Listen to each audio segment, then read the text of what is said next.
Hi friends, I'm Prairie Vintage. My name's Linda. I'm an energy intuitive reader here on YouTube. I use spirits, my intuition, the tarot to communicate energies to you guys, amazing viewers. Today's reading, we're going to be doing a pick a card reading, and we're looking at the solar eclipse energy, which is taking place October 2nd. Okay, so this is coming in right away, although all my readings are timeless here. Okay, so if you clicked on this video, the message was certainly meant for that time and space when you're listening to the video. Okay, but if you are listening at the time of the upload, we're looking at this upcoming solar eclipse energy and how exactly is this going to be shifting your energy, the situation, your circumstances. What sort of impacts is this eclipse going to be having on you? Okay, so let's take a look. Now I do ask that you use your own intuition, which you'll see, feel, or hear to determine whether the messaging is right for you, because I won't be doing an energy check here to sort of look at your current state. Okay, so you'll have to, yeah, just lean into your intuition, and the best way to do this is to sit throughout the card layout. Okay, I have pre-shuffled oracle cards that I'll put with each of these picks.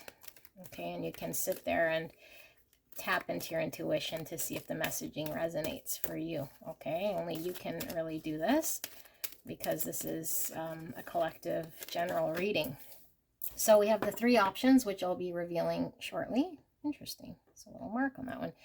I'll be revealing shortly, but if at any point you're pulled to the back side of these cards, or at any point you want to click on your reading, the options will be in the timestamp, and the timestamp will be in the description box and in the pinned comment below. Okay, so option 1, option 2, option 3. We'll also be pulling a charm for each one of these cards so we can get an extra layer of energy. Okay, so option 1, you guys have unity. Beautiful, unity. Option number 2, you guys have illumination. Wow.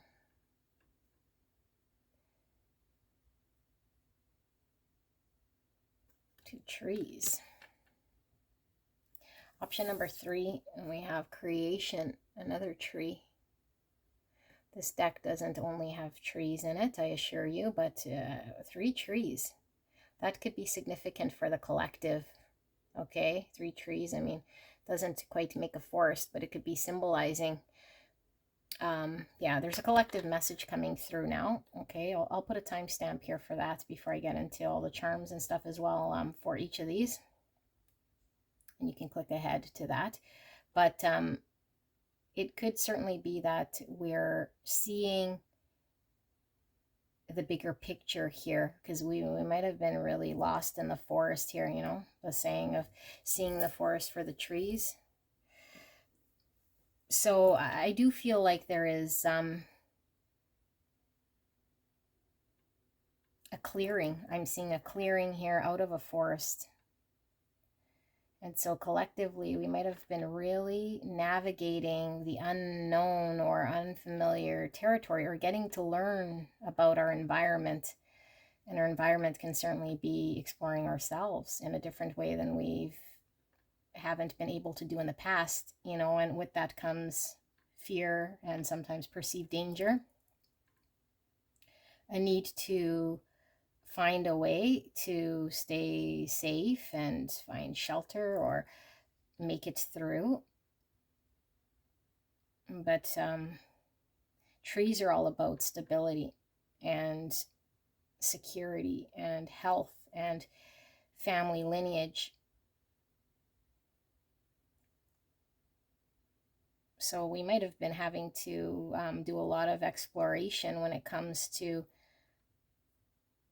who maybe we were brought into this world as, believing to be us, part of our family lineage and our traumas, and then what it is that we want to build as far as security for ourselves and feeling safe with our decisions, but having to explore this could have been quite scary or unknown, planting roots with something too. Okay, so yeah, okay, let's see what's going on here with this solar eclipse. So for option 1, let's pull your charm. You guys got 2. You guys have the yoga pose of the tree pose. Is this not the tree pose? It's not coming to me, but I'm pretty sure it's the tree pose in yoga. And then we have the ballerina who's also posing, you guys. Wow. My readings always sort of keep me always in a state of wowness, you know, no matter how many I do. Like, wow, wow, wow, wow. Tree pose and ballerina pose. All right. Option number 2. Oh my gosh, one's stuck to my finger. 2, pulling through. So we have the seashell, clamshell that is hollow, okay, an outline of the shell, and then we have the moon with the star here, crescent moon with the star.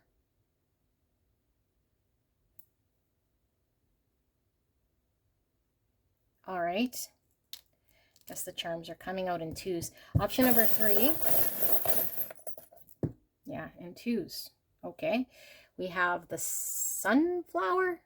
It's a sun face and a flower, so I'm going to call it the sunflower. And then we have the 4-leaf clover. Clover.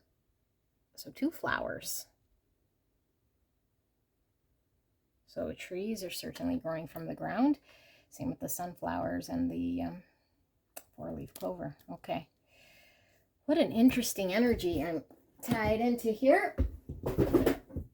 Let's move that box out of the way. I'm going to leave the video running for a bit here, okay? It's absolutely fine to be drawn to multiple piles, all 3 piles, or not resonate with the messaging. Usually it's for whoever's needing to hear the message, okay? When we're sort of going through the forest, as the analogy or the metaphor in our life, we're really pulled by certain messages that come through certain people for certain periods of our life.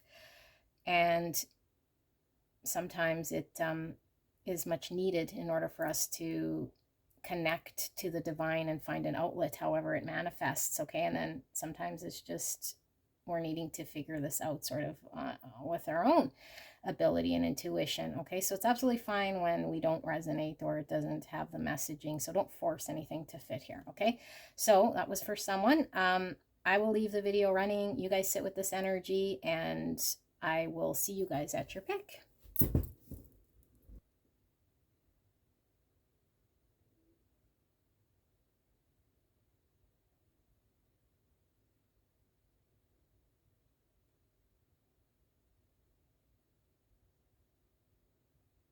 Hello, hello, beautiful pile number 1. You guys picked the card of unity. You guys picked the tree pose and the ballerina pose charms here. Okay, we'll get into this energy to see if there's any sort of resonance early on, although readings sometimes do change and sometimes the messaging becomes clear as we go through it, okay? But it should give you some sort of indicator of the energy.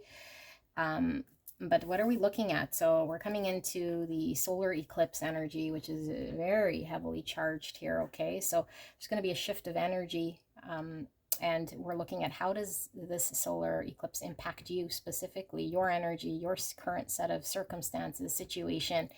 How's this energy going to shift things for you? Okay, so I've pre-shuffled oracle cards that I've not looked at, and we're going to lay these out. Use your own intuition, what you'll see, feel, or hear to determine whether the messaging is right for you. Best way is to sit throughout the card layout, but if you're highly tapped in, then you can click straight away to the main reading here, okay? But like I say, the best way for you to know whether it's your messaging is to make sure that you're developing your intuition. That's the whole point of this sort of layout, okay? So option 1 with unity. I got 3 pentacles here, and like I pulled through the intro, the tree energy is very, very, very strong with all 3. So collectively, the tree energy, you know, family lineage, our health, our stability, our security, where we lay roots, and having to navigate maybe unknown or just like an adventure of discovery, which comes with it highs and lows and things we can't see or that we know who to trust or what to trust. And I am, yeah, like your pile specifically, I feel there's relationships coming through. Now, it doesn't have to necessarily be like a romantic love.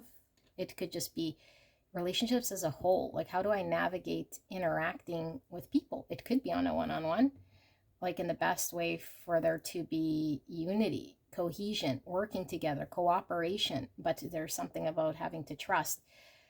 Okay, blind trust, or us not seeing something, like we were not privy to seeing something, and we were having to like find some sort of cohesion here in order to be positive, to create a positive outcome or something here, to create something with someone. So are we learning how to trust this, or how to remain sturdy, maybe, in our energy, grounded in our energy, balanced in our energy? Because many times we could get thrown about, from other people. Other people throw our energy off because if we're not centered and tapped into the divine, and we could get lost, again with the forest analogy, but the mind could certainly be like a forest, like a maze, fed by our emotions. And so if our thoughts are off in one sort of realm, which is not necessarily an objective truth, but it's the thoughts we carry, we feed those thoughts with our emotions, and it's heavily charged, and so it could throw us completely off balance. If I feed a negative thought that I believe to be true, then my emotions are really, really sort of tied to that situation, that person, that circumstance. And so there's balance being really pulled through, and grounding yourself and finding your own center through the heart space. Yeah, and how do we do this gracefully, and how do we learn this? I feel there is a learning curve here. Like you're mastering some sort of craft here. And Pentacles is talking about work, but I feel like it is so much more than work. Like it could overlap into the workspace. I feel this is a skill that isn't just limited to work, like a skill that relates with people everywhere. How I relate with people in my personal life, how I relate with people at work, how do I relate with people in general, relationship, like how am I being perceived, how do I engage, when can I impact the situation by my own energy of how I need to be. Do I need to be graceful? Do I need to be poised? Do I need to be seen right now, or do I need to observe? Do I need to manage carefully? Can I allow myself just to express?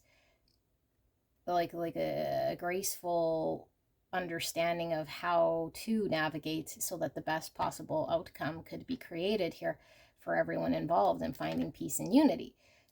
And the only way we can do this is getting grounded and tapped into our heart space, so we can lay some sort of roots in relationship and feel grounded, not feel carried away by other people and situations and things like this. Okay, wow, lots of energy. So if that sounds like a thing that you're relating with, we're going to be looking at all of this. Wowzers, lots came through for you. And what I wanted to say was, in your pile, a lot of your cards kept falling on the floor, and it didn't matter how much on top of this shelving, it was like kept wanting to go on the floor. And almost all of them, except for one, which was this one.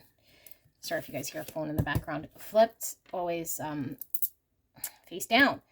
Okay, so face down cards certainly are about what's in the subconscious, what we can't see. Okay, and face up is generally something that is revealed, or we're aware of, or conscious of. So you guys had the Mars energy that flipped. Okay. I don't usually have cards flip, rarely ever. When I do it, I try to be very careful because I don't want to get impacted. But this one was insisting on flipping with Mars. Okay, Mars is ruling planet for Aries and Scorpio. Old astrology here with before the Pluto planets found, but I'm really leaned into the Aries energy, divine masculine, because masculine is a very much doing type energy, being in power, taking action. you know, like what we say and do and what we act on, and feeling very empowered to do this. But it's not about being reactionary. You know, it's about being very responsive, and it's not about being aggressive so much as it is assertive. Again, yeah, pulling through this ballerina energy.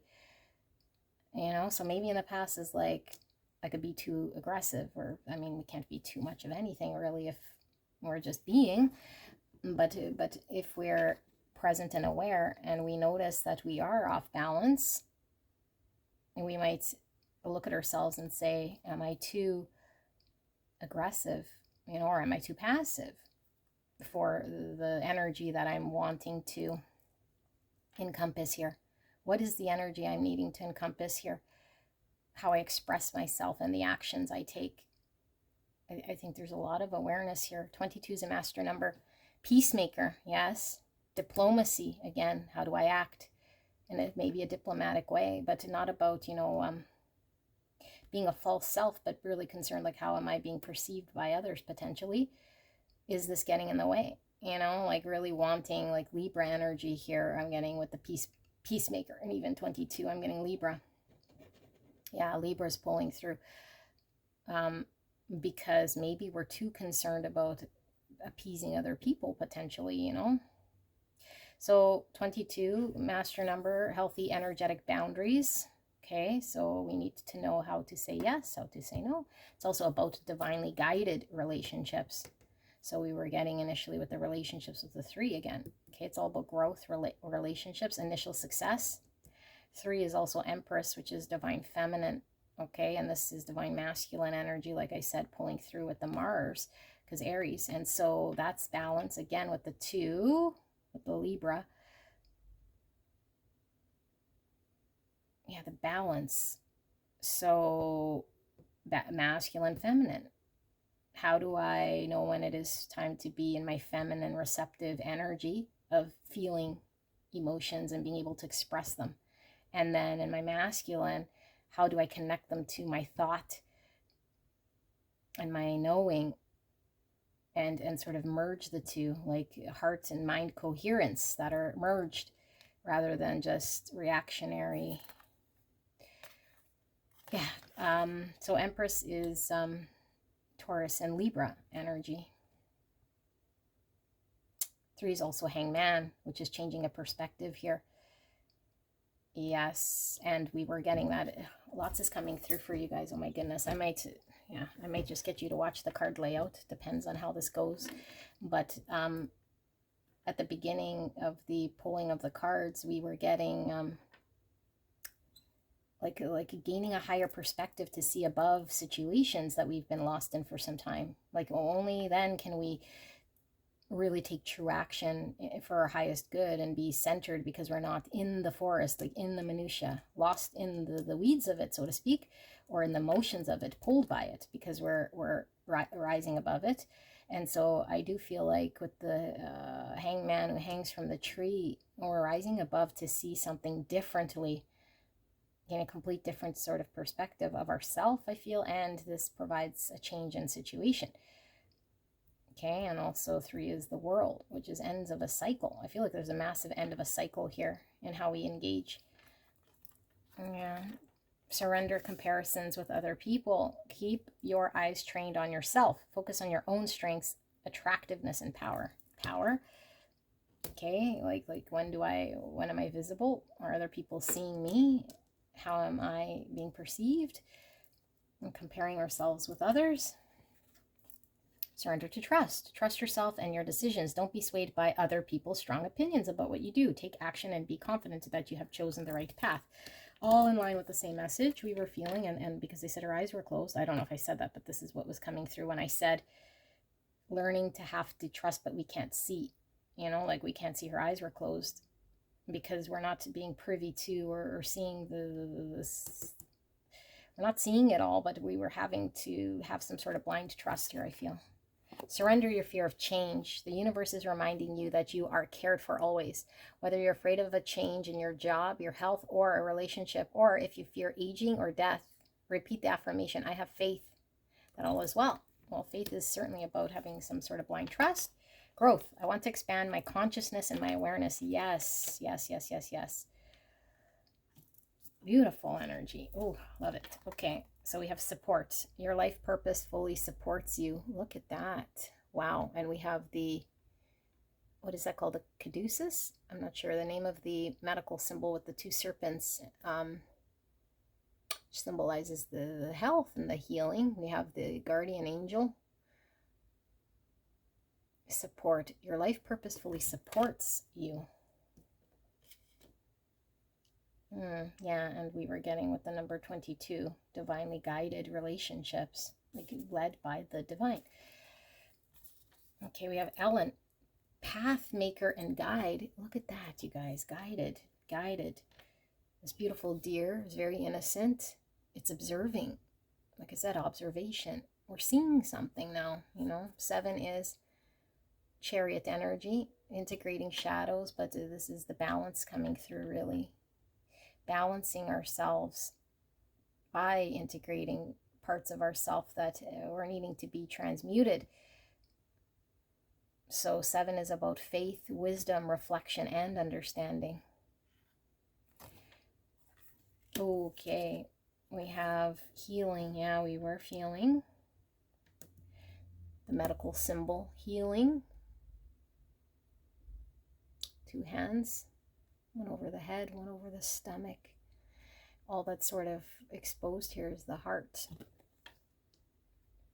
So we're not led by the thought. So that's the reaction of, or sorry, the emotion would feed the thought, and so we react.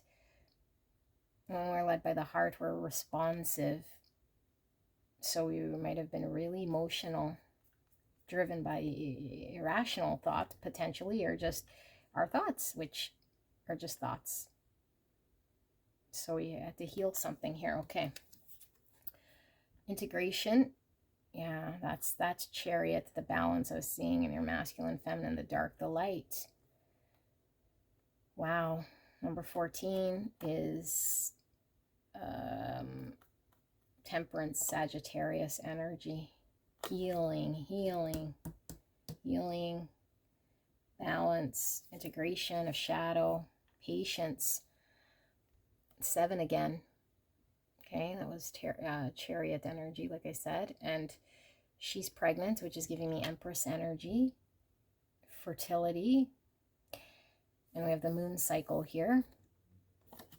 Okay. Past lives. So pulling through the ancestral traumas and energy we've carried here through our family lineage and our past lives experience. So salamander is about being able to, I need to read this to you guys here because it's coming through. I think this happened in another reading here, but it really is a good, it's not with this book, okay, but it's a salamander energy, which is exactly what I'm feeling for this card. So let's find the salamander here for you. Beautiful pile 1. I think it's over here though. Yeah. Okay, it says, this little water dragon symbolizes vitality, bravery, courage, renewal, growth. So we were feeling that with the pregnant empress. Okay, and spiritual pursuits. In alchemical lore, the salamander is believed to be a fire eater and able to quench flames with its body emerging unscathed. When trapped or injured, it is able to shed and regrow a whole tail and limbs. Its regenerative abilities regenerated abilities combined with its often bright and fiery markings give the salamander a reputation for being feisty, vivacious, and enduring. It brings life and light to dark and cold places. Messages. The salamander says it's time to summon your courage and be bold. You've got this. Despite suffering a loss, you will recover. Give yourself the time and space to heal. Find your inner fire, what makes your heart beat faster and passion flow through your veins. Kindle this flame as it It will get you through difficult times. Yeah, wow. Lots of the healing pulling through again. The temperance energy, you know, like alchemical energy of transmuting pain into fire here. That's allowing you to lean into some sort of purpose here. Make this path. Okay. Yeah, and then even the pregnancy here, being reborn. So we have Krishna, devotion. Trust your spiritual guidance. Your commitment has been recognized. You are loved unconditionally. Oh my goodness. Peacock energy. Okay, really tapping back to how am I being looked at or perceived? Because peacock is going through his ego or a self-expression. But there's something very beautiful, you know, and then when the peacock is that natural state. It's also divine masculine energy. Yeah, divine masculine energy and solar energy is masculine energy with this solar eclipse.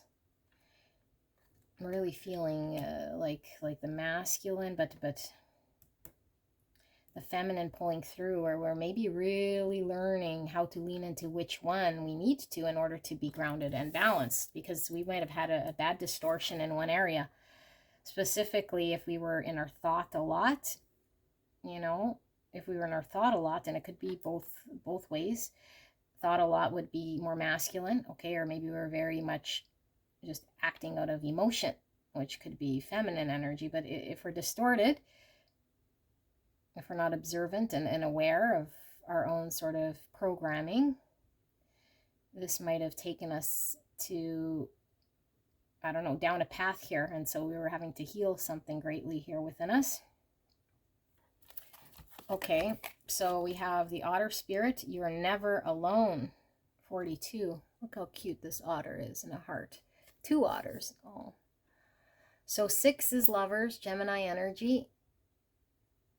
Also devil, okay, Capricorn energy.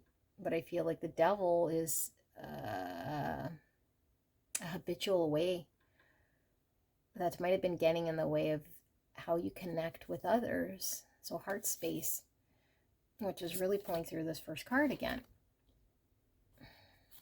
Yeah, there was something sort of getting in the way here. You're never alone. Okay, 37. Or the number 10, nebula, helix, eye of God, protection, very, very much so. Just feeling that very strong. And look at this ladder, again, the ascension over the forest. Okay, exactly as I talked about the forest, and now we're ascending and we're above a situation that we could really get lost in here and feel alone and scared and have to navigate. And now here we're in this, like this world's looking like an eyeball. Okay, eyeballs always represent to me the intuition, the knowing, the things we can't really see with our eyes, but with our inner knowing and understanding, which comes from heart. Okay, but only if we're ascended and still can we see this rather than seeing the material world in order for things to change. And 37 is all about closure and ends of cycle. Eye of God. Wow, that's powerful. Okay, 17, Moon and Uranus, or the number 8. 8 is star, healing. Lovers is about destiny, stars about destiny, and then we have the moon, which is emotions again, fear, subconscious stuff. Uranus is spontaneous potential, out of the box thinking and situations here. Uranus is ruling planet for Aquarius, and moon is Cancer, Pisces. Okay, we have the honoring path with number 7, intention. Look at her being sort of celebrated here, and she's being watched. Like, look at her pose here, you guys. Oh my goodness, look at this pose. Does this mean something to you? Her hands up. Look at me. I'm in the public eye. I'm being exposed. I'm being seen. and being celebrated, appreciated. I'm also getting plant energy, which was pulling through with pile 3 with this, the wheat, and this could symbolize Virgo. Okay, with the wheat and the harvest here, and definitely the virgin energy with the Virgo. Yeah, really pulling through here. So the Virgo is very much at its worst. It could be very judgmental, you know, make very specific sort of judgments, and nitpicking. Could be picking ourselves apart in some way here, or feeling like we are being judged or seen in a way. Intention. Okay. Now we have 6 with people. Yeah, feeling that for sure. Okay, and 6 is lovers, like I said. You see the little baby, either husky or a wolf, but it's a cute little pup. And here she has all this fruit sitting on her dress. The loving woman. A safe place to feel protected and relaxed. In the forest, she's sitting. In that same forest that's pulling through. Wow, okay. Maple spirit generosity, you guys. More tree. Holy camole, it is trees now coming. Look at trees. Trees galore. Wowzers. Okay, this tree has red leaves. Well, maple is definitely pulling through Canada. Okay, so Canada could be significant. I am recording in Canada, but it could be a sign for you. Like we have maple syrup, but the red leaves are signifying fall or autumn. So when I'm recording this, solar eclipse energy is definitely in the fall time up here in Canada. Generosity, how we give. 23, number 5. Okay, and then we have, and I'm being pulled to the stone. Cornerstone. The cornerstone. Okay. And we have mystery. High priestess energy. Pisces. This tree is barren. And another tree with a snake. Snake's about the healing, which we were really pulling through here. Reconnect with spirits. Intuition. Mystery. And one more here. We have miracles. Okay, so we have a mountain, which is kind of feeling very similar to this sort of stony picture. This one's quite big. This is quite small. I mean, I don't know how big that tree is, but in comparison. Then we have a double rainbow. So rainbow's about hope, but hangman coming through with the change in perspective. Let's put the there. No, yeah, there and there. And here. Okay. Let me see if we're in frame. Like a glove. Let's tap into this. I'm gonna tap into this. This lot, you guys. I don't know, man. Hopefully I can do this justice here and see what your message is, and then you guys can click on the direct channeling.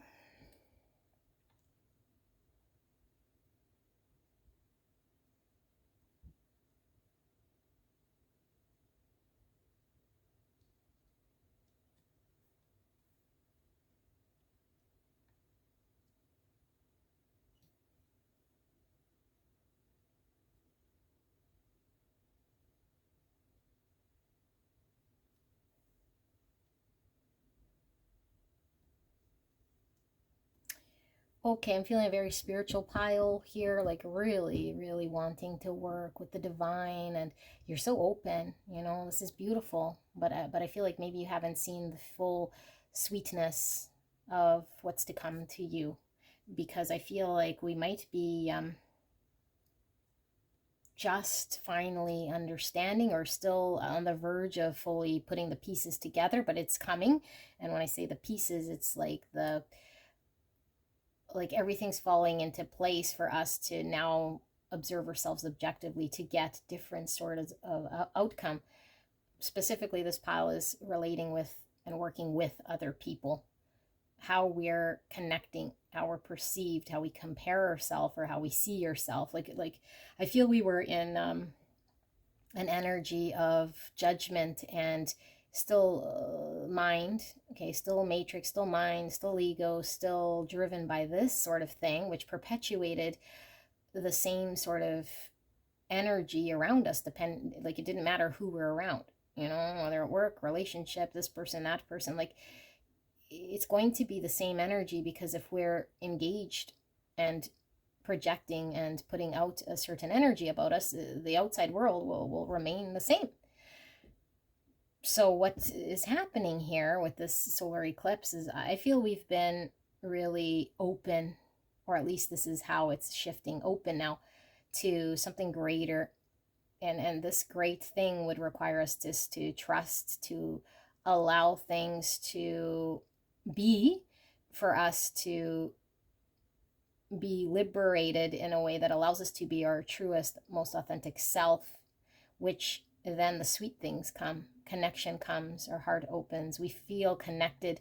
We don't feel like there's an outside world of people who are out there and we feel separated, or like we cannot connect. Because I feel like there was, again, like through a need for healing, ancestral things that have been carried on throughout your family lineage that you're transmuting, that you're needing to turn into, you know, a light energy here. And it's something that would require you to do this, like, because this is your sole purpose, to burn off anything. And like that salamander energy that I read in the book here. Okay, where's the salamander? Why do I not see it? Oh yeah, right here. Okay, walking through the fire. Like fire just, it's going to burn through a whole lot. So I'm getting a lot of transmuting of energy, and it's not easy to do, you know, because this requires sort of a blind trust and faith. In the meanwhile, like our world's still going on around us. You know, how do I be in my pure state?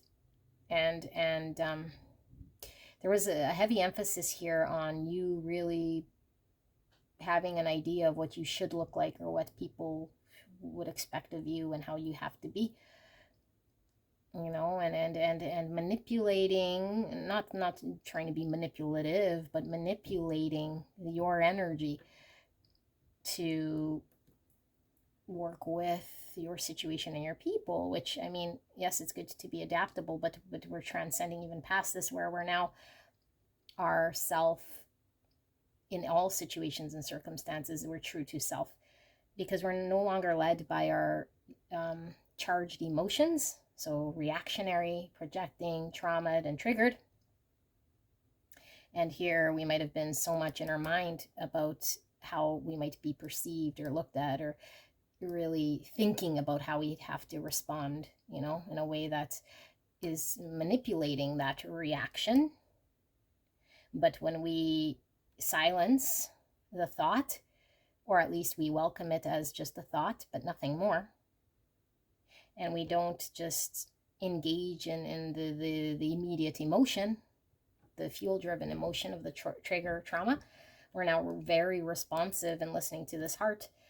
And so this brings about balance, and this brings about being responsive in a way that brings unity and healing, okay? But this is really healing you. And I feel like you've been walking with the divine on this path for quite some time to heal this, to create this pathway for you so that you could heal this, find balance, get grounded. And there's something about your self-expression that's absolutely beautiful and needing to be seen by the world here that hasn't yet been. And it wouldn't have had we not burnt this sort of energy that needed to go. Okay, and again, nothing's bad or good. We're all on our journey. And this is a journey of ascension and liberation and enlightenment. So when we are able to observe self completely without judgment, then we can start to do this with others, because now we're not projecting, and now we're not driven by things that are perpetuating pains and traumas. And so this is about soul growth. And this is about us now being appreciated and seen in a different way, because if we're celebrated, but we're still living sort of the false self, or the manipulated self, or the self that needs to adapt in a certain way, we might feel good when we're appreciated, but it doesn't speak to our soul and our heart, because people are seeing and celebrating the version of us that we're putting on a show, right? But when we don't put the show on, when we're not posing or being conscious of, I should say self-conscious, but it's really not a self-consciousness. It's like in the matrix, we're self-conscious about how we appear. But true consciousness is just being, you know, without getting in the mind or the thought or whatever. Like, it doesn't mean we can't react, you know, but the reaction here is responsive from the heart, very different than reactive from the trauma. We've always been programmed and triggered in a way to think before we talk, or feel the emotion and then we act, or, you know, but now it's like the balanced reaction is your truest, purest self.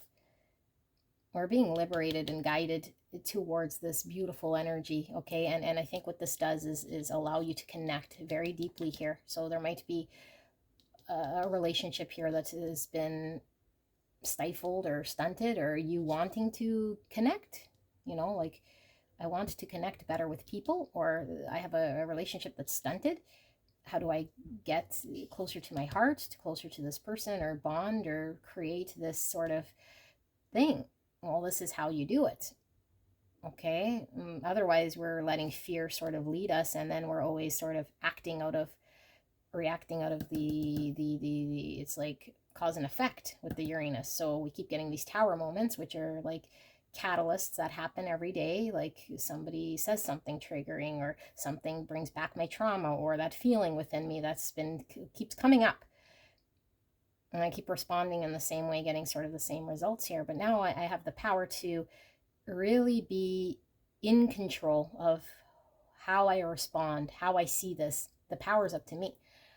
Am I seeing this as threatening, or is this just my mind that's telling me it's threatening? Because the mind now is coming through as the ego, flagging us. Hey, pile one, like this situation, this person's trying to hurt you, show you up, you know, but it's really the trauma. And the ego's just doing its job here, trying to protect you, protect your heart, because we've experienced pain in a similar situation, either in this life, or, like I said, through the family lineage, or this thing needing to be healed. So if this has always been our experience, it becomes our reality. But really, it's just our fantasy. It's not a reality here. Okay, I feel like you've been working with the divine. Your devotion also to staying very committed, I feel here, to your spirituality, and your commitment to the practice, because I feel like we don't just turn overnight, but our observation over time of how we authentically express ourselves is what you are very conscious of and aware of. And so this is leading you to finding greater balance. And it's really kind of a paradoxical here, because now we're even more like this child, you know. It's like we shed all the conditioning and the training.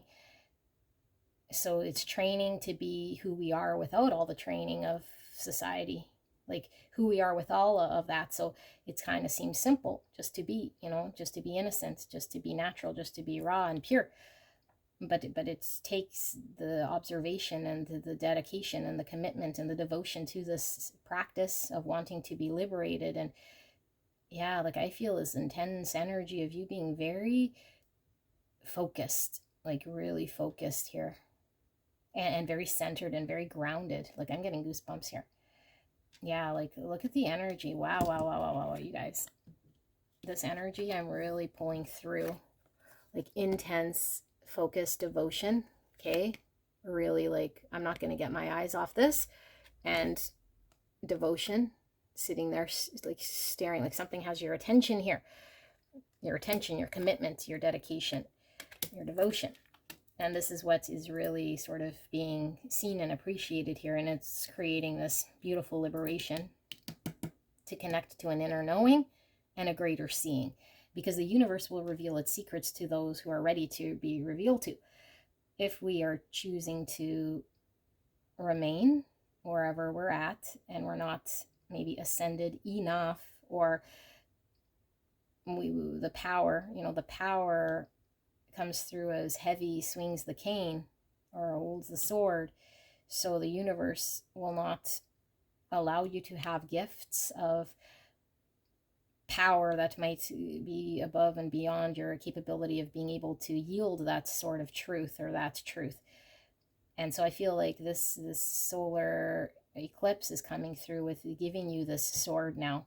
You have this power that wasn't available to you in the past, and it's really connected to an inner knowing, a seeing. And so now we're seeing what we couldn't before about us, which opens the door to us being able to see others in a way we haven't before, which also opens the door to the connection, which opens the door to all of our situations and circumstances in relationship with people, which opens the door to harmony and flow and abundance and blessings. Like, this is like a domino effect of serious growth here.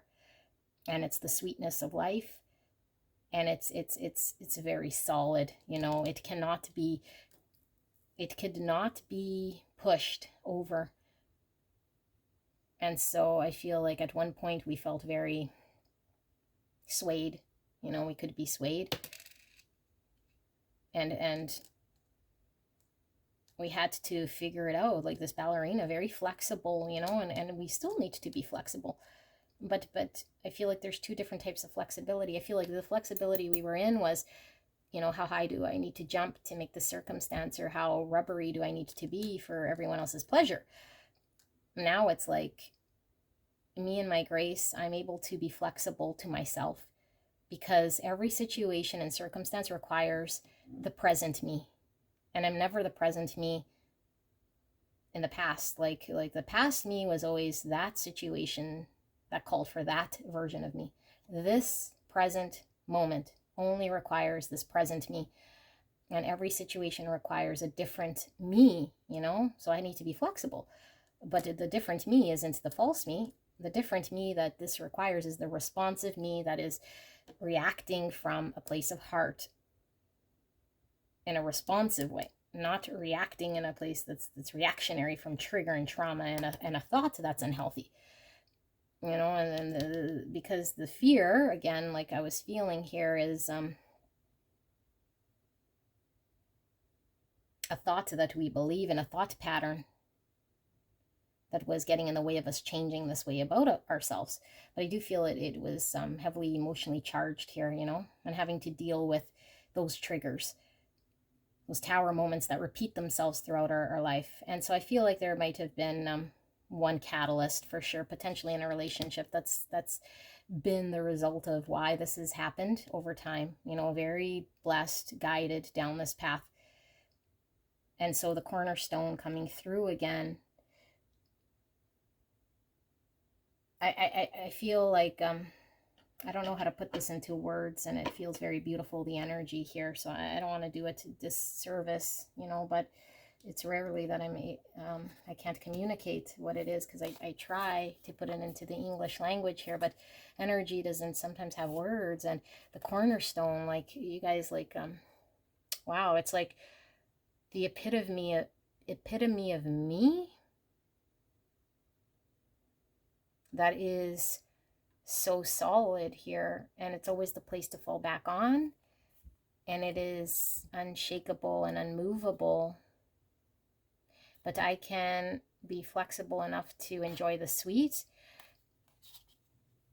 and I'm mirroring this back to my world. And so if I bring hope, if I see things in a way here that's completely unique and beautiful and like a miracle, then those around me can also see that, and it becomes my reality. And so all I see are miracles and blessings in front of me, which gives me even more hope, and like a domino effect, the hope to the others here. But this is just from me being in my solid state,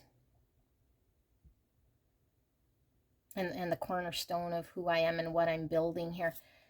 Like, I don't need to build anywhere else, I'm already it. and it's already solid, and it isn't pulled or changed by anyone else's opinion, or even the opinions I held at one time. So I'm integrating this part of self, you know, and I feel you've been very, very patient with yourself, like, to get to this point. But you're birthing this beautiful energy. I feel like it's taken quite some time, you guys, like with all these moon cycles here, you know, and quite some lives. I feel like it's taken quite some lives to really, and this is why it's been very difficult, you know, like difficult because it's such a heavily charged sort of stuck energy or a lesson to be learned. So this is why it hurts. This is why it's difficult, and we have to stay very devoted and committed and see it and keep sort of working to it. And, you know, like, you don't have to do anything, but why you were called. I feel like divine was calling you, like, time to burn this, time to ascend and see and connect, and you deserve this beautiful connecting, you know, to be appreciated. And there's this purpose that you're going to be on this beautiful stage. But what are they going to see? Are they going to see the trauma itself from whatever, you know, from the past and all this stuff? Or is this the lifetime where the purest state of you is being appreciated to the core, because there's some different type of sweet harvest that we're supposed to experience in this lifetime? You know, you're safe to do this here, and I feel like the biggest thing here, honestly, pile one, is your love, like your love, and it's love of yourself first, and that is one and the same with the love of the divine, love of the creator, God first, you know, like if I am devoted to the creator, then I'm devoted to myself, and this is the best love you can show, because now you feel safe, and there is no need to judge self. I feel safe in my own energy, and this allows you to be warm and loving and safe for other people.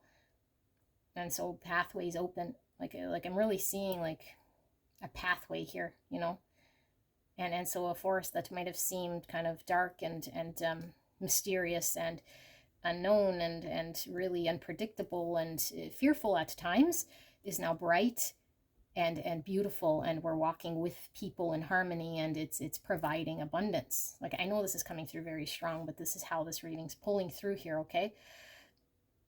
So you take it at whatever scale of impact that it's having, but it's feeling really profound and very significant here.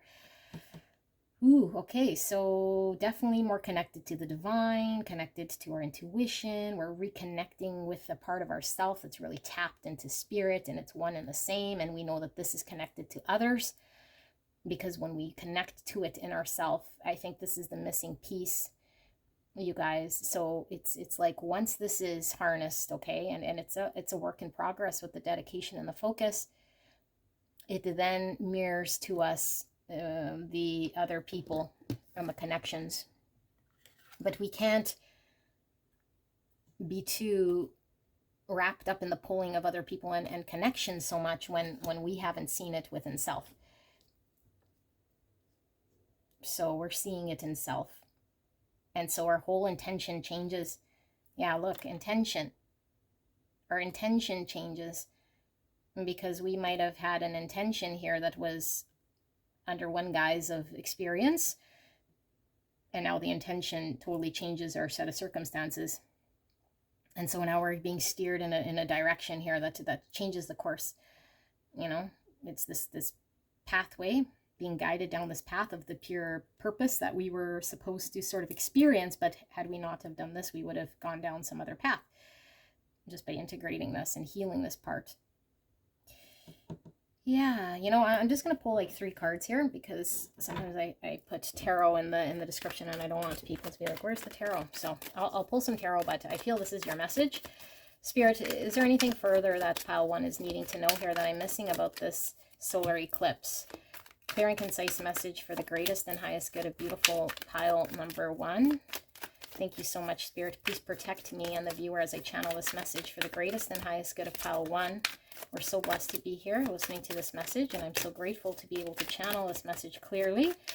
4, beautiful pile 1. What are they needing to know? What have I missed? Or what questions do they still have for understanding? Look at that. 7 swords in reverse. The false self of me is now no longer around. Like the thief returns the sword. So I've been in a state of deception, you know, but this is very nuanced in a way here. It's like, how is this deception coming through in your world? It's like, it's people pleasing or doing these things. Like I'm that salesperson, that wife, that mother, that whatever, that father, that whatever energy you're encompassing is an experience, yes, but it doesn't dictate the trueness of you, nor should it have any sort of bearing on how you show up in the world, because only in the present moment requires your full responsive heart response, you know. So this is, now I'm dropping the false self. Now I'm no longer in a state of sabotage, because we don't know when we're in a state of sabotage if we're in programming that's been through generations and traumas and triggers until we heal it and transmute and integrate this energy. So now we're coming back unapologetically at ourselves in this beautiful energy. The Hierophant, I don't read bottom of the deck, reverse. So this is Taurus energy, and this is our lifestyle, but it's what we give greater purpose to. And it's also about life lessons. Like the best teacher is the school of life.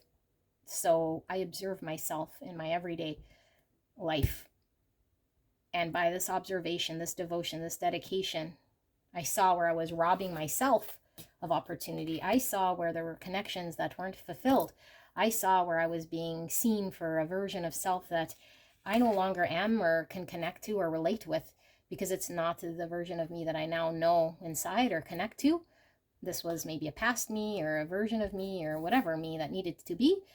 But now that I can see a truth, connect with a great truth, and I want deeper connection here from a heart place, I now devote myself to understanding what it is that's true for me, you know, through this lesson of life.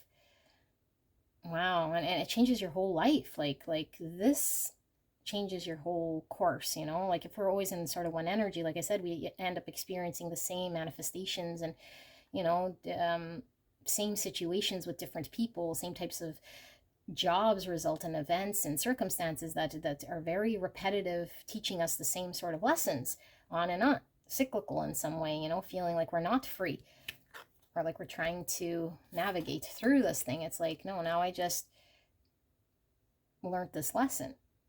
7 of Wands in reverse, and we don't have to be fighting us against them. Like I feel this is the falling barrier between you and the world. Like I am, yeah, unity. This is all about unity consciousness.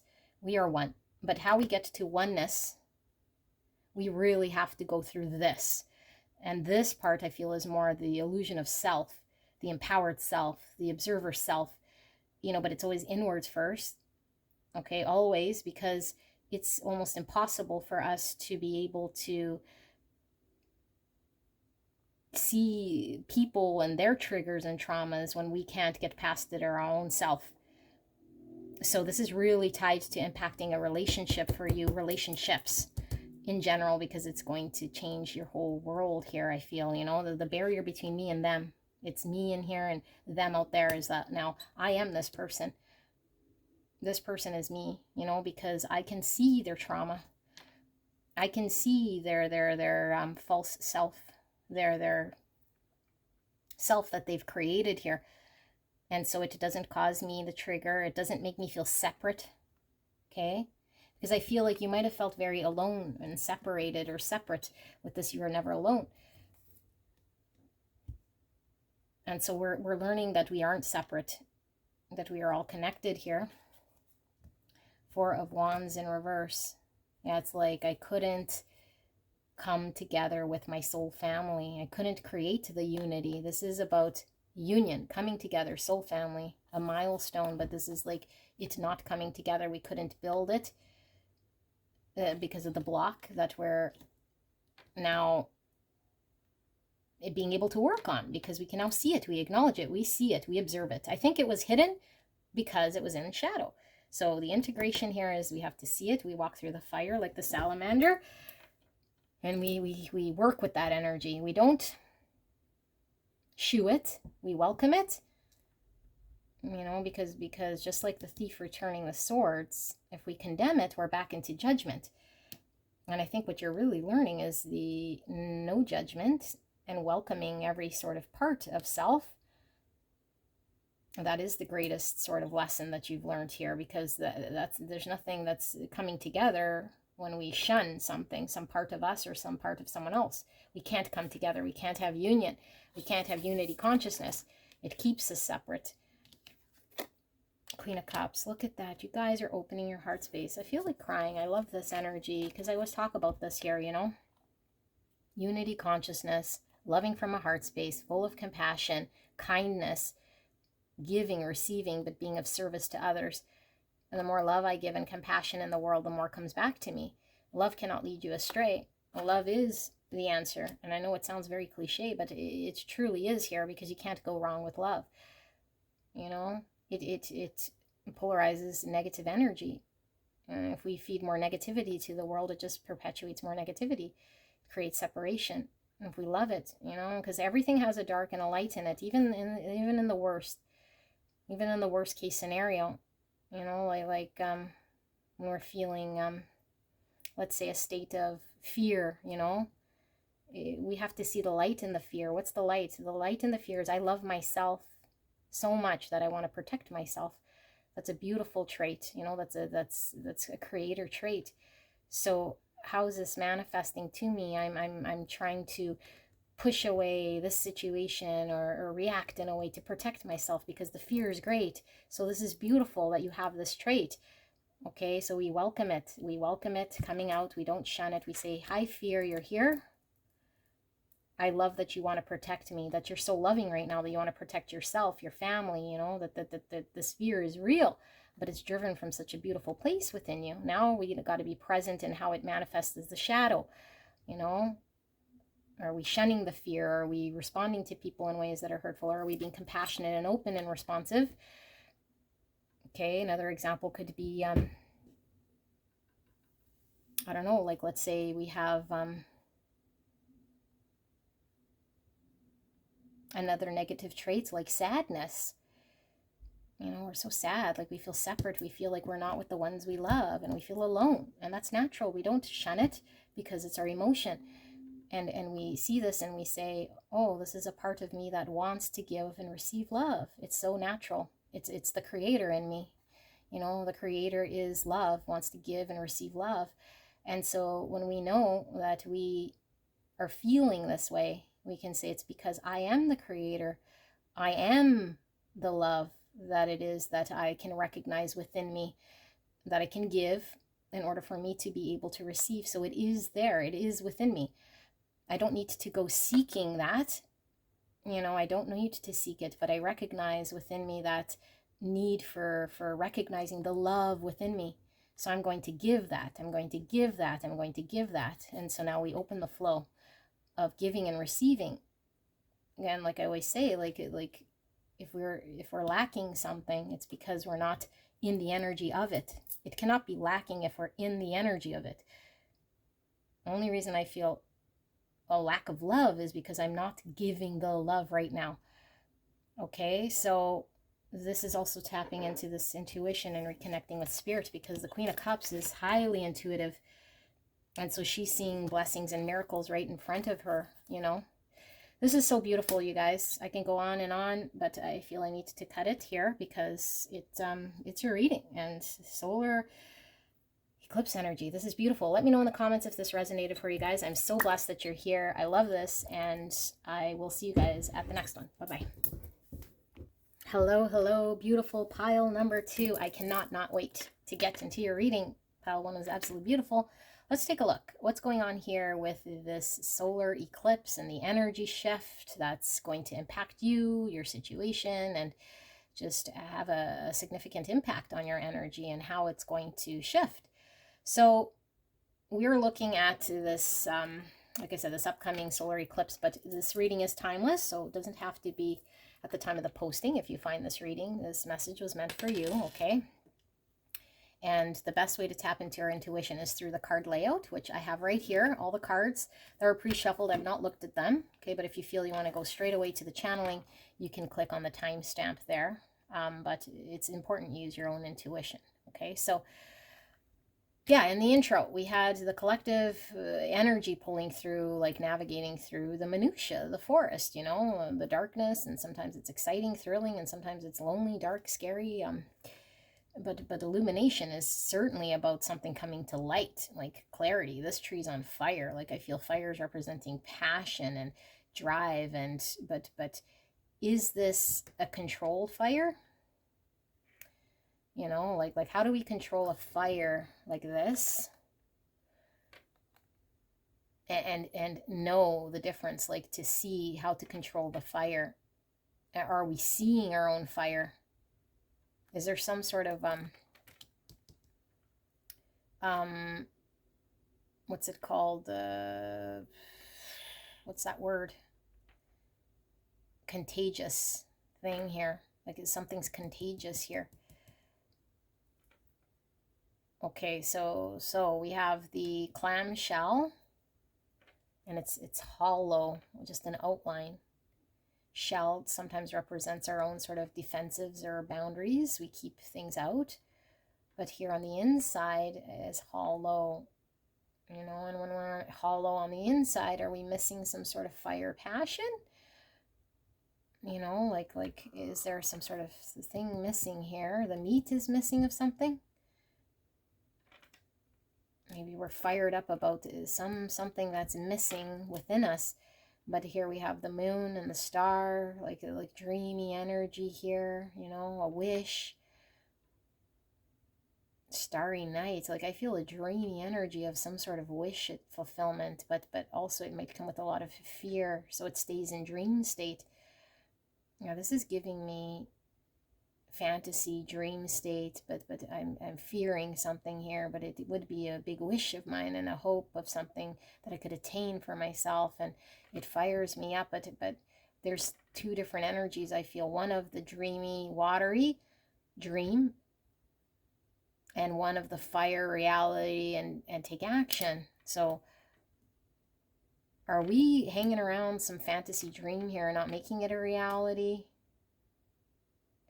You know, so we're sitting sort of hollow because maybe we're too guarded or defensive about taking this action in some way. But how's this contagion coming in, and then illumination? So something is certainly being illuminated for you here, okay? And nothing like our passions, like that is pulling through very strong. So you guys might be resonating with Aries, Leo, Sag, but it could just be, again, the energy of what this solar eclipse is bringing, and then water energy, very strong, Cancer, Scorpio, Pisces, and then of course with the star of Aquarius. So lots of signs.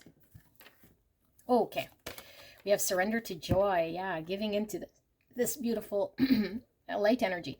A key to positive change in your life is to let joy in and to savor it. Indulge in random acts of smiling during both the hard and easy times. Keep surrendering to more joy. Are we pushing something out? Like, look how beautiful she is, sleeping over that. This is a body of water. Those are emotions. Are we too afraid to put our toe in our own emotion? So we keep it sort of fantasy? To experience something. To experience joy, illumination. That's sun energy. Sun, the solar eclipse. Sun is masculine energy. Sun is all about the abundance and the joy. Illumination. Okay, love. Oh my goodness. I commit to the practice of seeing the good in all things. So if we see the good in all things, and we're not led by the fear of the thing, but love pulling through very strong. Love certainly gives us joy, and it certainly is a powerful emotion. Trust. Trust your feelings and dreams to guide your career path.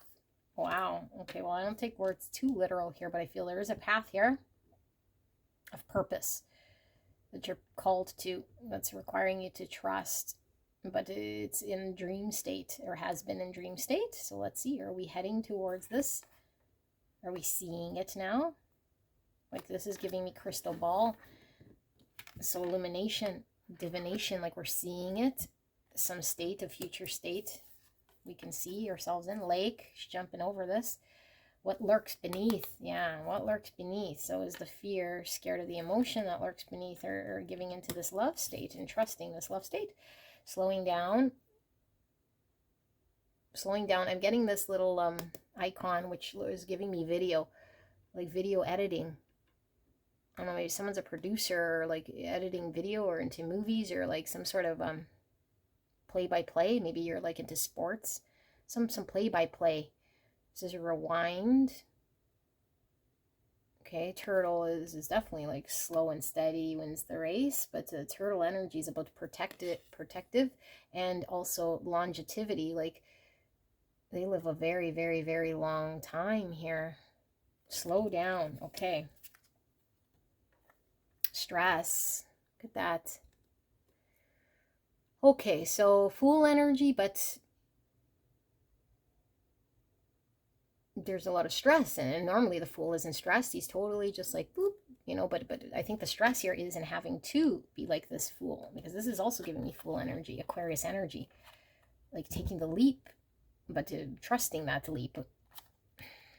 But there's a lot of stress around this, and I'm getting judgment with the blowing of the horn. Because the judgment would I don't know, it's like the illumination, like we're seeing something or realizing something. So now there's a lot of pressure. And look at all these candles. So I'm getting the fire again from the tree, like the passion with all this fire energy, the wands like burning. How many wands here? 1, 2, 3, 4, 5, 6, 7 are candles. 7. Yeah, we're defending something here. We have our guard in some way. And the monkey is giving me magician energy. Virgo, Gemini. So monkey's trickster. Look, he's about to pop this balloon. We can have an understanding or something here of maybe a fear of getting tricked or tricking ourselves, tripping ourselves up, or someone might trip us. This experience might. Master. So I'm getting hermit energy. This moon's illuminated. Moon is all about emotions. Again, we were getting with the lake and the thing. So 54 on the number 9, more hermit, Virgo energy, hermit about the inward, reflecting square, semi-square, quincunx, tension. Look at that, 2 birds like colliding here. Definitely tension. Okay. We have Sanunos with life force. Express your driving passion. Sensual and sexual powers are increased.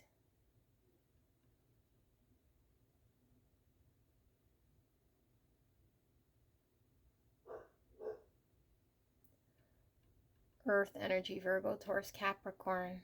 Life force. Express your driving passion. Wow, I was really zoned out there. Sensual and sexual powers are increased, you guys. Like all this wand energy, like wow, wow. Okay, koala spirit. Spirit has a plan. 35 or the number 8. Spirit has a plan. We're more trusting our own self here. But the self we're listening to might be the self that doubts. You know, the self that doubts or has had a fear of something.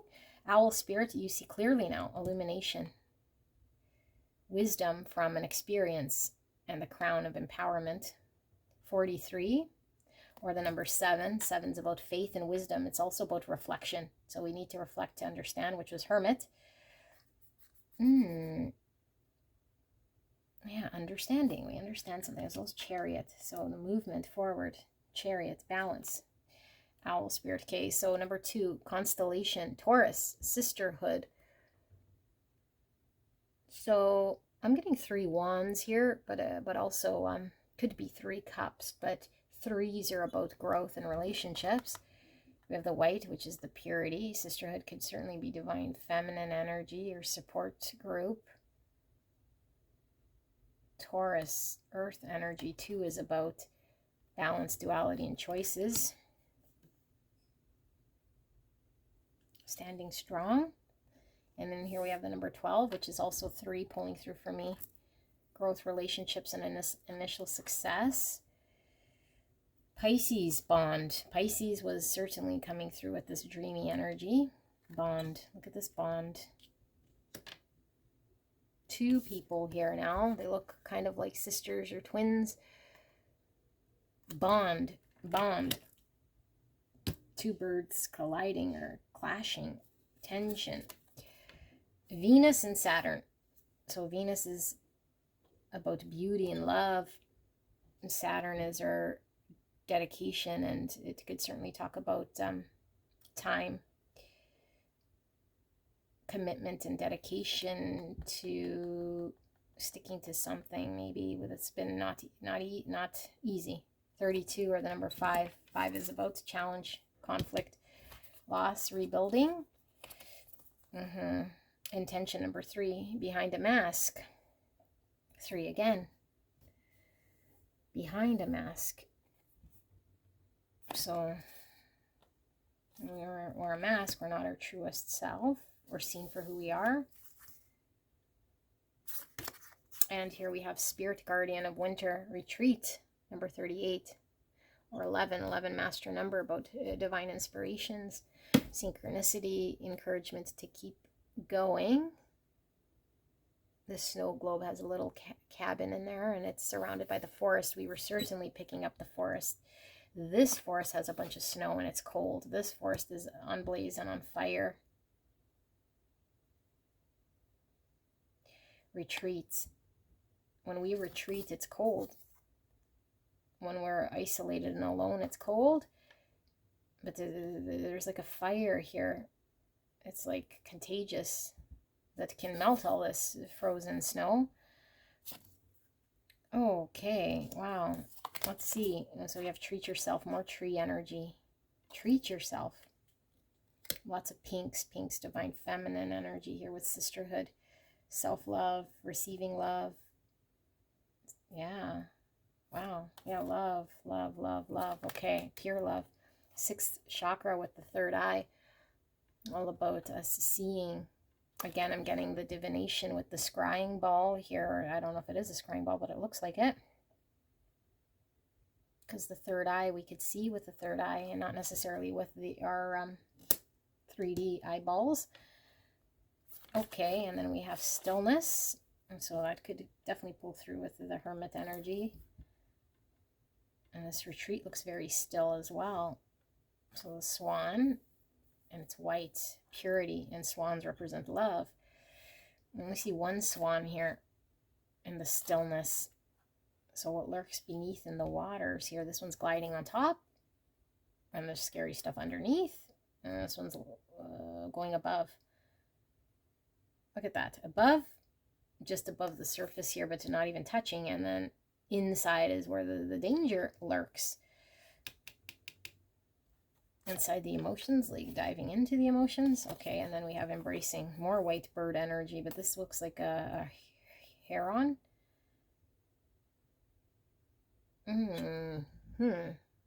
Embracing. So the sun's coming out, this illumination is coming. Okay, you guys, I gotta sit with this energy for a bit here so that I can tap into it. You guys can click on the timestamp to take you to the reading. Just make sure I'm in frame. Okay. Give me a bit here.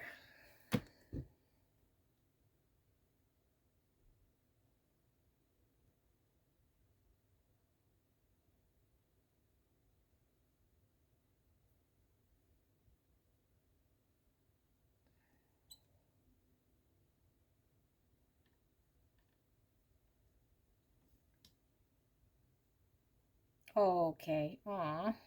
You guys. Wow. Wow. Okay, so we're talking about the solar eclipse energy here. There's a lot of energy like this, but it's a story that Spirit is showing. So what's happening to you is definitely Spirit's plan, okay? And Spirit doesn't have plans to hurt or oust you or creates any sort of bad things like tension with others and this. But I feel like we've experienced this, and Spirit is really here giving this beautiful warm hug, telling you like, if there's tension right now and things not working well and it's hurtful, Spirit acknowledges this, okay? We might be feeling very sort of alone and removed and it's cold, or we've gone through this, you know, and it could last for some time. Know that it is temporary, okay? Because I feel like there's a burning passion here that you have for something or someone or an experience here, okay? And that's not going away, you know, but I feel like there might be a point in time where we're trying to stifle it or suppress it or not acknowledge it, or maybe tell Spirit or ourselves that, you know, fool ourselves or hang on to that feeling is only causing more maybe pain, or we're not knowing what we're supposed to do with it. So it's easy to just not to deal with it, you know, because I feel like the emotions here, if we go there, it's like that's where the pain lurks, and the thing that we have no control over, that we know, like, so Spirit is saying at this point in time, we're not in any energy right now maybe to feel we can sort of dive in deep here, or at least experience that emotion, okay? And Spirit also agrees here that if we're not energetically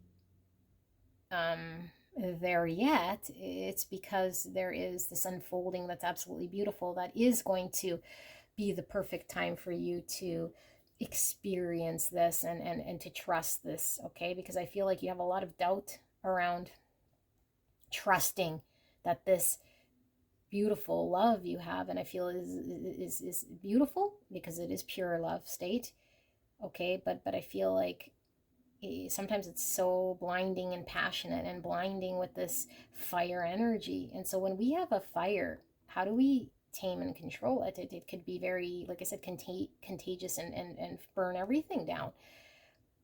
So we'd be foolish to say, just let the fire sort of burn, you know, because then it's like, well, that's not responsible. So it's like, I'll just go and do the opposite here, which kind of makes sense. But I feel like what Spirit is showing is it doesn't have to be either the fire that's all ablaze or the coldness that keeps us sort of removed and feeling, you know, like removed. Although if we are removed here, because it's much better than allowing the fire to sort of get all out of control, or us like sitting in the pain or whatever, this is much needed, because what we're doing now is we're actually tapping into some stillness part of self here. So that's the tension of the fire, of the person, of the situation, and all this charged energy gets unfolded in a way that we can work with, because then we start to see clearly, we see the experience clearly, we're wiser, we feel more empowered, and we can engage. And now it's not so much the fire that's so out of control that it controls us, but that we are able to, with love, sort of find the safe ground here for us to be open completely, not in any way sort of removed or hesitant or not trusting, okay? Because as long as you're not trusting and semi-removed, this doesn't allow you to have a full experience of joy here, okay? And so I feel like this is a very interesting experience of understanding and seeing this. And the only way we could really see a great truth of it and shine the light of truth is by doing what you're sort of going through here, even though some parts don't make a whole lot of sense to you. So I feel like you might be losing hope now on some sort of fantasy thing. You know, is this just a fantasy? It's like a dream, and just keep it there. But it's like, but my real world sort of is cold, maybe lonely, maybe just feeling like, okay, like I gotta protect, like at least I'm safe, like we're settling here, you know, because it's like, oh, I just escaped this fire. So of course we're grateful here, but it's like, well, that's could be good for a bit, but it's like, how do I get out of this ball? Like, I might be here for a bit, you know? And it's like, well, we're just grateful we're not here. But here's not good, you know? And Spirit's saying like, okay, this is maybe needed for a period of time, but don't worry, like the fantasy wish here, you know, that came with this fire, it doesn't have to be a blaze, and you could still experience this.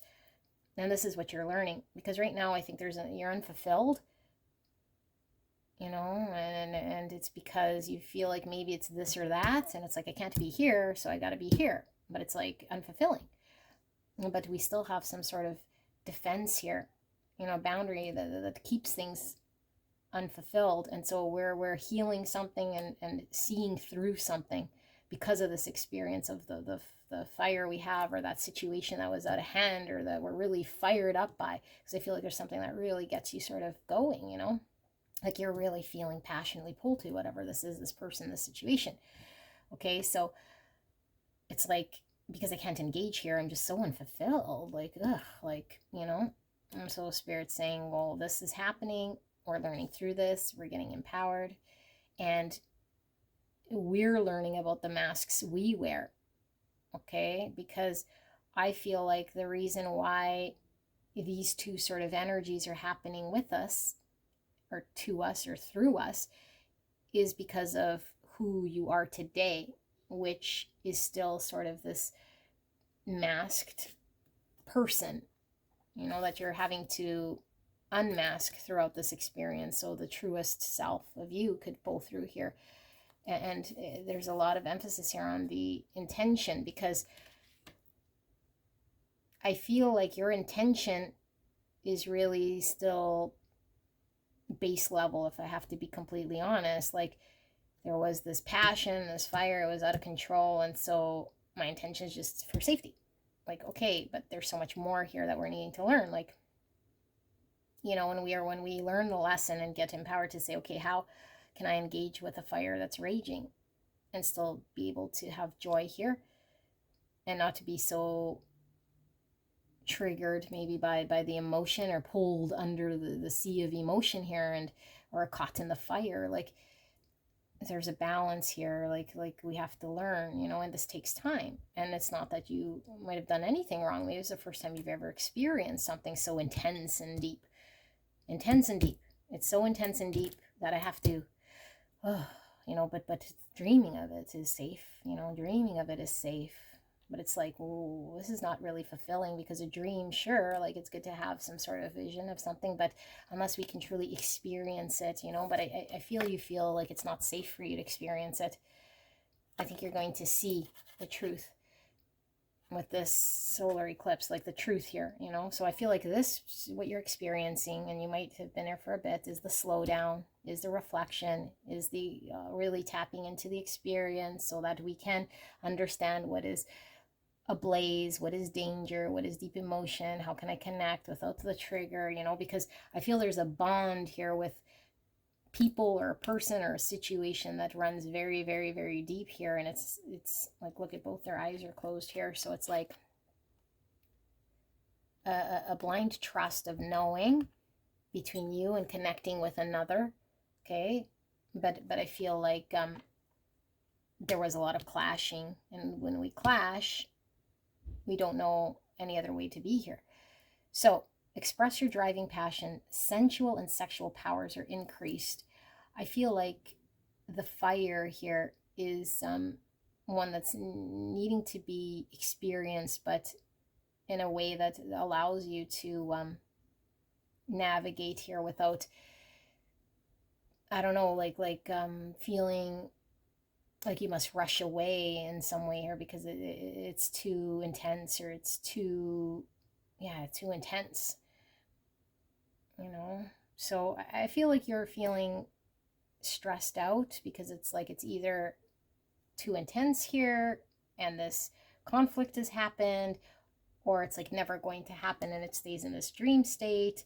So I feel like you're stressed about what's going to happen, and how's it going to happen, and whether I got to let go of this dream state, and how can I now get inspired or fired up or connect to this thing, and yet remain grounded and make my truth a reality and stay committed. Like, there's just so much here, you know. But the Spirit is saying, just trust that Spirit does have a plan, that this is unfolding in a way here that will reveal your truest self here.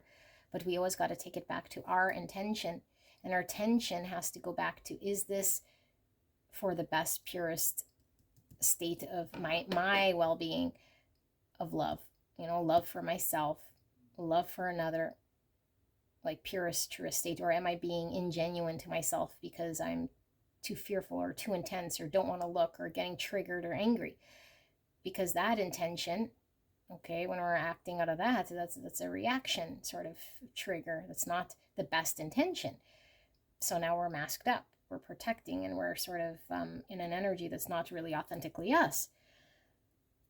So I think Spirit is saying, if there's a period of reflecting, pausing, and slow down, and it feels lonely or cold, it's much needed here for us to connect with the love of self, but also that you will have beautiful blessings here in experiencing what you are seeing as some sort of wish, but it has to unfold as Spirit sort of brings it through. But there's a need to stay committed and dedicated to the love energy, you know, not like a pendulum swinging from intense emotions that pull me completely out of that, and then I go back, and then I'm, you know, like, how do we find some middle ground without getting triggered and butting heads and looking at the things that didn't work and just seeing the emotions as a dark place? It's like, let's switch it around in a way, so we see, okay, there's emotions here. I could see them as scary. If I feel like I need to control something, then I will always see them as scary. But if I see my emotions as something that's experienced, you know, that I can experience here, but it doesn't dictate to me like any impact on my pure state, because I'm pure love and I'm a pure being here, I can experience these feelings without getting sort of put in my mind that I'm less than, or that I need to react in a certain way.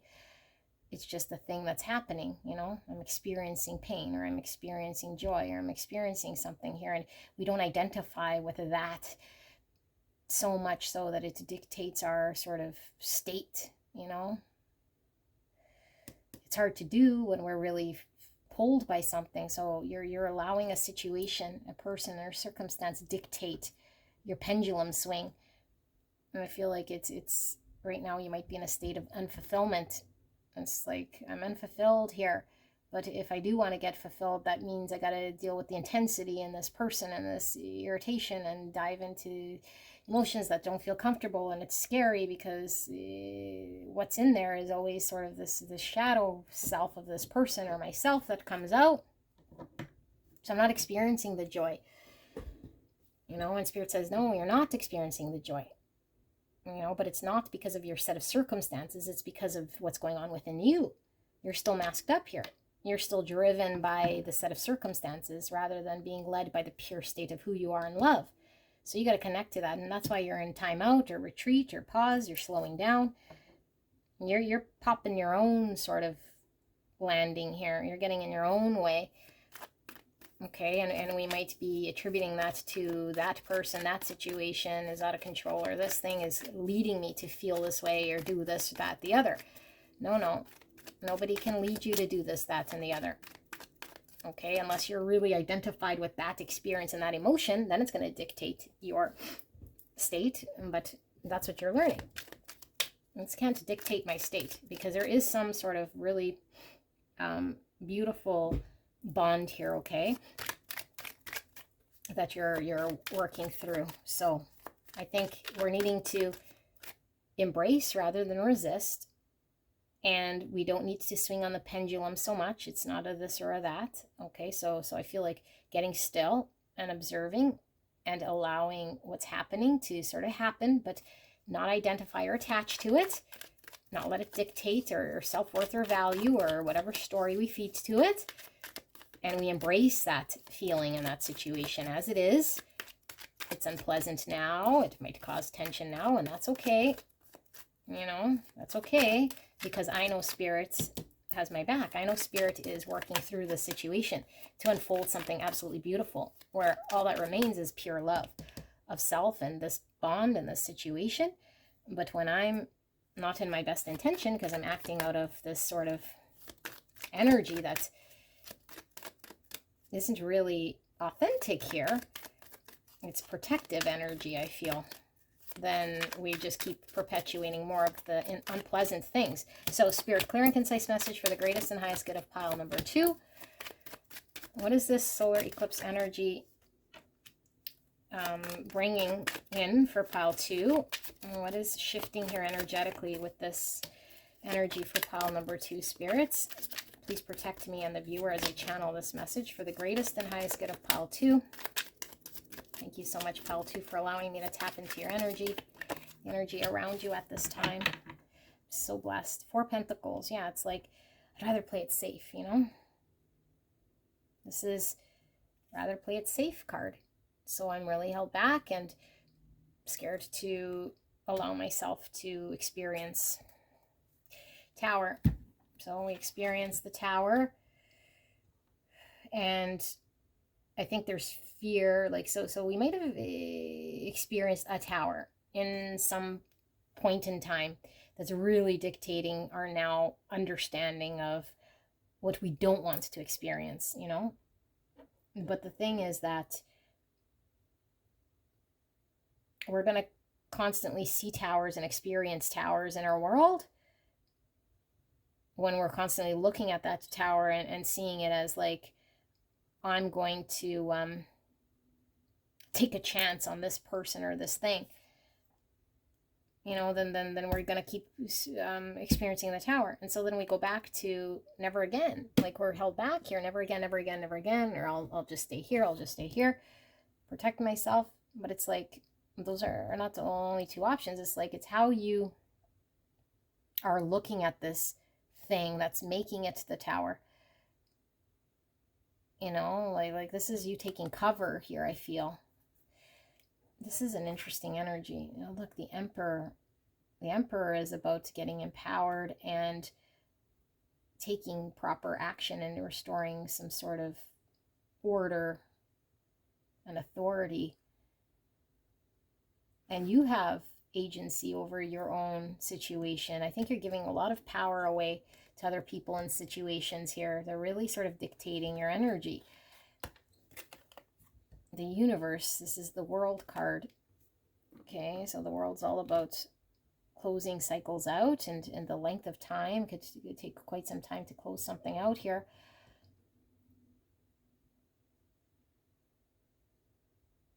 I feel like we're going to close something out here with this solar eclipse, and I feel like it would require us to leave our safe zone and do something different here and experience what we perceive as the Tower, but we're empowered to act differently or engage differently with the Tower to create order in what would be perceived as in the past a Tower. Like I was feeling this forest fire getting out of control, but it's like it's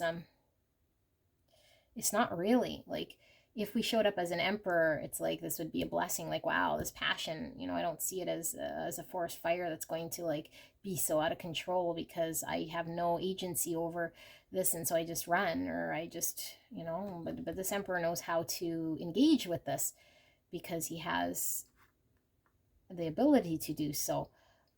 I feel like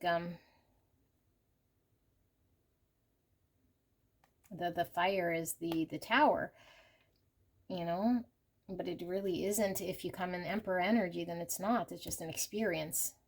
And so we can close out that sort of energy that keeps you sort of held back or protective. Page of Cups in reverse. And 10 of Cups in reverse.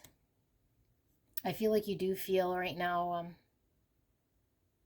stress about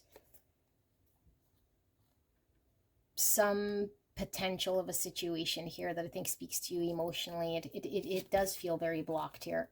And it is blocked here until, like Spirit is saying, like Spirit has the plan. This whole lesson, this whole experience is one to open your heart space to get you to the promised land of the 10 Cups here with that person, that situation, like ideal. Okay, the ideal thing here, it is blocked because it starts and ends sort of with you. But we need to be still. We need to open the heart space. This is all about forgiveness and look, standing in the emotions of the water.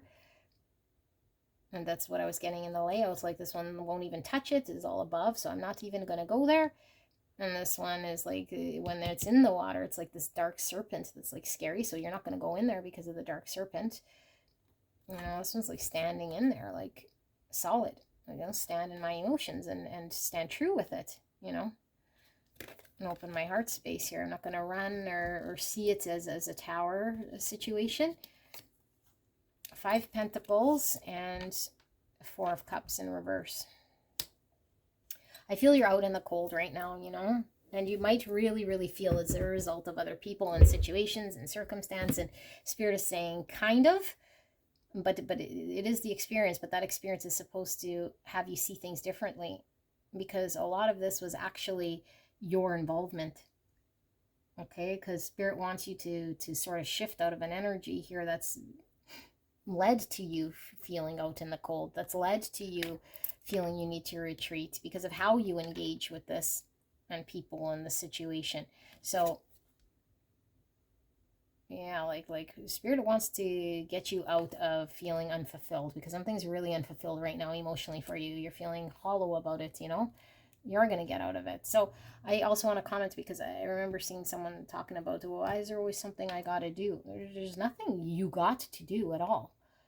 Okay, but we're here to ascend and grow and be the best version of self. Or we could stay in purgatory, middleman, matrix land and keep suffering forever. Go ahead. Like, don't grow. Don't open your heart and don't heal. That's fine. That's an option. We all can do whatever we want, you know, or we could see things the way we continue to see things, or we can want to be different. We could want to heal. We could want to fill gaps. And the only way to fill gaps, it's not the universe now is just going to give a bunch of things here, because it's going to just mean nothing to you unless you understand the value of it. Like, the only way to understand the value is to experience the opposite. And that's why there's polarizing energy, you know, the dark and the light. Like, I can only understand and see light when I experience dark. All of a sudden I'm getting only lightness. Like, I don't even know what lightness is. I've never experienced dark. Same analogy. So do you want to fill this? Is up to you. Spirit saying it's up to you, and you could certainly do this, because it's all really driven by your state. Like you are the one that has your own sense of agency here and how you engage. And right now, this is what's unfolding, is you seeing this, you having illumination around your own ability to do this, not no one else. It's not about how someone else did or didn't do. This is you opening your heart space to lead you to a promised 10 cups here that I feel you want, because this 10 cups fills this. That's it. End of story. It is. But if we're too hung up with the minutia of he said, she said, we let the fire burn out of control. Okay, well, do we want the fire to burn out of control? It's your choice, you know. But I feel like now we're just staring, like, look at this tree. It got burnt. Okay, it's the aftermath of this. So I feel something happened to you and it burnt you. And so now we're held back and fearful. But why are we still pulled passionately here? Why? Because Spirit is telling you, you can enjoy this passion. The vision, the dream, the hope you had here is still here. It's not all of a sudden this thing's going to magically change on its own. Okay, yes, it caused potentially you to experience it burn down, or some tower here, but it was your engagement with it, and you were one part of this whole thing. So now you're ending this sort of experience so that you are able to get yourself out of that state, and the coldness and the pull away, and to experience maybe a burning tree again. But now we're in this energy, so it doesn't burn, and we can experience the joy and learn to trust and dive into the emotion in a way here that's different, and experience this and open this sort of innocently. Okay, first stage, so we could get to the 10. Do we have to get here first? And this is apology and forgiveness. So we can stay angry and stay, this is the choice. This is the 5 Pentacles, lack mindset, scarcity. I stay here in 5 Pentacles because I choose not to forgive, or I choose not to apologize, or I choose, okay, it's a choice. So stay here, or I emperor myself and I choose joy. I choose love. I choose stillness and happiness here in my heart. And I don't sort of go on the pendulum. That's what we're seeing, okay? 8 Pentacles in reverse. Yeah, I feel there's a retreating energy. Like, we're no longer giving to a situation and we're held back because we got burnt or we experienced something. And I feel like you're going to get closure here with how this unfolds and how you engage specifically. So let's just pull final words here. Anything that you might need to know or that I've missed. Spirit, for pile number 2, what is pile number 2 needing to know? Anything I've missed? Any questions they might still have regarding this solar eclipse energy? What are they needing to know about this situation? Any questions they might still have? Anything else that they need to know? Star, look at you guys. So I feel there was, like I said, initially there was a losing hope of something. So the message first that came through was don't lose hope, because it does feel a little bit like things aren't aligned, you know? But the dream, the wish, like the fantasy thing here, I feel like the Spirit's saying, like, this is a thing that could happen when the healing takes place, and that's the only way it could happen. But we have to heal the thing. And the thing is within you. It's not out there. The healing happens within you. Princess of Swords. Yeah, we're not looking in the right direction, and we don't understand yet. Look at more fire. 1, I think you're still upset or in the fire energy of it. So there's an urgency, and we're acting out of that. So we start to be reactive. And we feel like we're on fire about this thing, you know, it burnt me, or I'm fun. But this is all happening in the mind. Where's the mind right now? Is there really a fire? Is there really an urgency? Why are we fired up? And we're allowed to feel fired up, but then just know that you're allowing your emotions and situations to dictate you. So we're going to experience same things. So we're not understanding something. Okay? So which weighs more here? The vision and the hope and the future and the healing to bring about peace and stillness and love and purity and joy and a nice sort of steady, consistent energy, or fired up, driven by my emotions of anger and the urgency of having to react and do this and that, because all that, like I feel that that's sort of where your energy is at, or just polar retreat here, and now we're unhappy and unsatisfied, and Spirit's saying, well, get back in there, you know, but you're like, yeah, but I don't like this. Well, you have control. The Emperor here, it's not this or this. This is beautiful energy, okay? But how do you control your own emotions and your own thoughts and your own this? The only way we can do this is by being very observant of self, you know? Master our emotions. Something in the subconscious gets us to react. It's the triggering, you know, and we keep saying, but it's that person, the situation, and it has this strong hold on me and these things. And no, it's you inside you, your subconscious, your shadow. You're in control of your emotions here, and you're letting the emotion control you. So what are we thinking right now, you know? So creating our own sort of stress here. 3 of Torches. Yeah, so you have a situation right now. So much wand energy. I think you're fired up about this. And I feel it's twofold. One is the fired up because I feel it inspires you. Passionate. Like there's sexual energy, creative energy, sensual energy, driving with absolute passion. Okay? And so when we're cut off from this, we feel empty as fuck. That's our thing. Okay? This is your thing. Spirit has a plan. It is your thing. Don't deny this. Suppress it, ignore it, pretend it's just, oh, it was in my head or some illusion, and now I'm going to be this hermit in this cold world, and at least now I'm safe. Like, okay, but the other wand here is because the other experiences, it makes me angry, out of control, and I can't, it's like this energy that I can't control the people, the situation, and it made me upset, and or whatever, like it has a hold of me this way and that way, and like I can't, you know. And so we're out of control and we're on fire here, and so we don't grow, we don't expand, we don't move, we don't do this until it's learned, until we master why are we feeling like this. We got to understand this. We have to understand this. Okay, we don't have to do anything, but do you want to grow and move and heal and get the thing? Because I feel you want the thing, and the thing is there. And like I said, the universe isn't just hand you things, because then you don't know value of things. Value of things, by experiencing one side, we now understand another. Okay, but as long as we are in the energy of this not understanding and not to the moving, then it's like we're getting in the way of poking our own ball, our own footing. Like being our own self-sabotager, you know, creating our own stress. Like we can create the stable ground to stand in, you know, this solid thing we want for ourselves. We're the ones that create this in this situation. Okay, so it's okay if we're slow down. It's okay if we're still right now. It's okay if we're learning about the self-love and the reflecting, but it has to be the purest state, not from the mask state, which is, you know, this sort of an energy. This is the reaction of someone who's in trigger and programming because they experience burning of something, you know.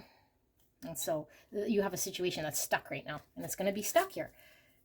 It's going to be stuck here, okay? And we can pray and hope as long as we want, but Spirit's saying, unless we heal, like actually heal this, it starts with understanding it. We're stuck, and that situation is stuck. It's nothing to do with this other person or situation magically changing now all of a sudden. And it's going to constantly be towering on fire. How you approach the fire and the tower is solely up to you. Solely up to you. Okay, or we can live like a hermit here if we want. That's up to you too. I'm not telling you what you need to do. I feel you want love. I feel you want peace. I feel you want this thing that feels very surreal and beautiful here. Like it does, and it exists. I feel this, you know, I feel it. Like, look how beautiful this is. This is here for you. Like, you're destined to have this. Spirit has a plan for you to get here. This is why you're experiencing this. Okay, so this solar eclipse energy is getting you to see this. You see this, okay? You see this. You see how you healed. You see where your subconscious was led by fears, and you get to master this emotion of self. Like, intuitively, you can feel and know this now, you know? So I feel this is a very slow process and has been a slow process. But what you learn is how to trust and treat yourself to the sweetness of being able to master your own emotions here. Okay, pile number 2. This is your reading. Beautiful angels. I will see you at the next one. Bye-bye. Hello, beautiful, gorgeous angels. Pile number 3. You guys have the card of creation. You have the 4-leaf clover and the sunflower, or the flower that has a sun face in it or smiley face in it. We're going to get into this energy. Okay, and what we're looking at is the solar eclipse that's happening October 2nd, and how is this energy going to impact you and shift the energy of your current situation, your circumstance, or just your energy overall? Like, how's it going to significantly make change here for you? Okay, so we can utilize this energy in a positive way, or just understand how it's functioning for us to make any sort of changes or decisions, or just work with the energy better. Okay, so I am going to flip these oracle cards that I've shuffled. I've not looked at these, okay? There's a lot here, and this helps you to tap into your intuition. This is the best way for you to know whether it's your pile or not, through tapping into your intuition, through my intuition. And if you are pretty in tune with your intuition, you can click on the main reading to get you straight away to the channeling, okay? But first, we're going to start with the energy of the first card here. So if you haven't listened to the collective message at the beginning, it was pulling through both, or all 3, but again, in the piles of 1 and 2. So I do feel for 3 as well. It's going to most likely be relevant about, you know, navigating through a period where we are at ground level. It's very real in the matrix, and I mean, even non-matrix is real, but real in the physical form, you know, and so how do we navigate a situation here and find a way for us to tap into some sort of core heart space here with this heart, okay? Because this heart is talking about heart consciousness, and it's talking about, I think, like a pure state of being that is pulled from within rather than from without. So I'm seeing as within, so without. And with this creation, certainly is all about creating something, like manifesting something. So, beautiful people, oh my goodness, look at the back of this flower. Has, I don't know what that is, an eye, or like I don't know, eyelashes. The back of the flower, hopefully you guys can see. It's a little engraving here. Looks like an eyelashes on, I don't know. That's interesting. So we could get at the intuitive eye. But, okay, so what I'm pulling through, clover is absolutely lucky. Okay, this is, I don't necessarily believe in luck so much, but it's like Wheel of Fortune energy. Things turning almost very smooth, and like the universe is just flowing here and handing you a bunch of abundance. Like this is very beautiful, lucky energy. Most positive card in the Lenormand is the clover. Okay, like this is abundance, and it's a 4-leaf clover, not just clover, like 4-leaf clover. Like, so I'm feeling a miracle here because it's not very common. Okay, and then we have this beautiful flower with the smiley face, which I was calling sunflower. So flowers are a creation of God, you know, coming through with nature. It's very natural. It's not forced. It just happens. I feel something's just happening of a miracle here, and I'm going to cry now because I'm getting a really beautiful back to this heart, like it's a pure state of love here I'm feeling, you know, like really connected to your heart with love. And I feel the miracle is how this is blossoming and blooming. Like, I don't know, is this new love? Like, I feel it makes you very happy, or at least this state that you're in with maybe an existing relationship is a new state, because I feel like it's being birthed and in a natural, beautiful state, but I feel it's also almost seems unnatural because it's like a miracle, like this 4-leaf clover, you know, like out of all the clover, we find only a few that has 4 leaves, you know, like we found the one, or the needle in the haystack. This is coming through, oh my goodness, like quite quite intense. And I don't like to give the fairy tale sort of readings here if you follow me, you know, so I'm just telling you exactly as it's picked through, like pulled through, picked through. Ooh, okay, picked through. So yeah, and you pick the 4-leaf clover, we pick the flower. Is something being picked here? Are you being picked? I feel like there's something that is blooming that makes you very, very, very happy here. And sunflowers face towards the sun, you know, the sun is enlightenment, warmth, joy. It gives clarity, and so we're happy about the clarity. We're able to allow the creation to sort of take natural form. But it tied with this tree, it's like something very solid and well rooted that can stand the test of time here. This up at the top, it's looking like a skull to me. I know it's not, it's just a spiral, but this one. And so I'm feeling a massive transformation of dead energy, because at one time this skull was just a skull. Something was dead. And now we have life. But not only do we have the life of the blossom, it's like the miracle, because look at this tree. Like a tree takes forever to form and get into tree state. I feel like there was something that was barren land or dead, okay, that needed transformation or needed to be shifted or released, old state, and it was very dead.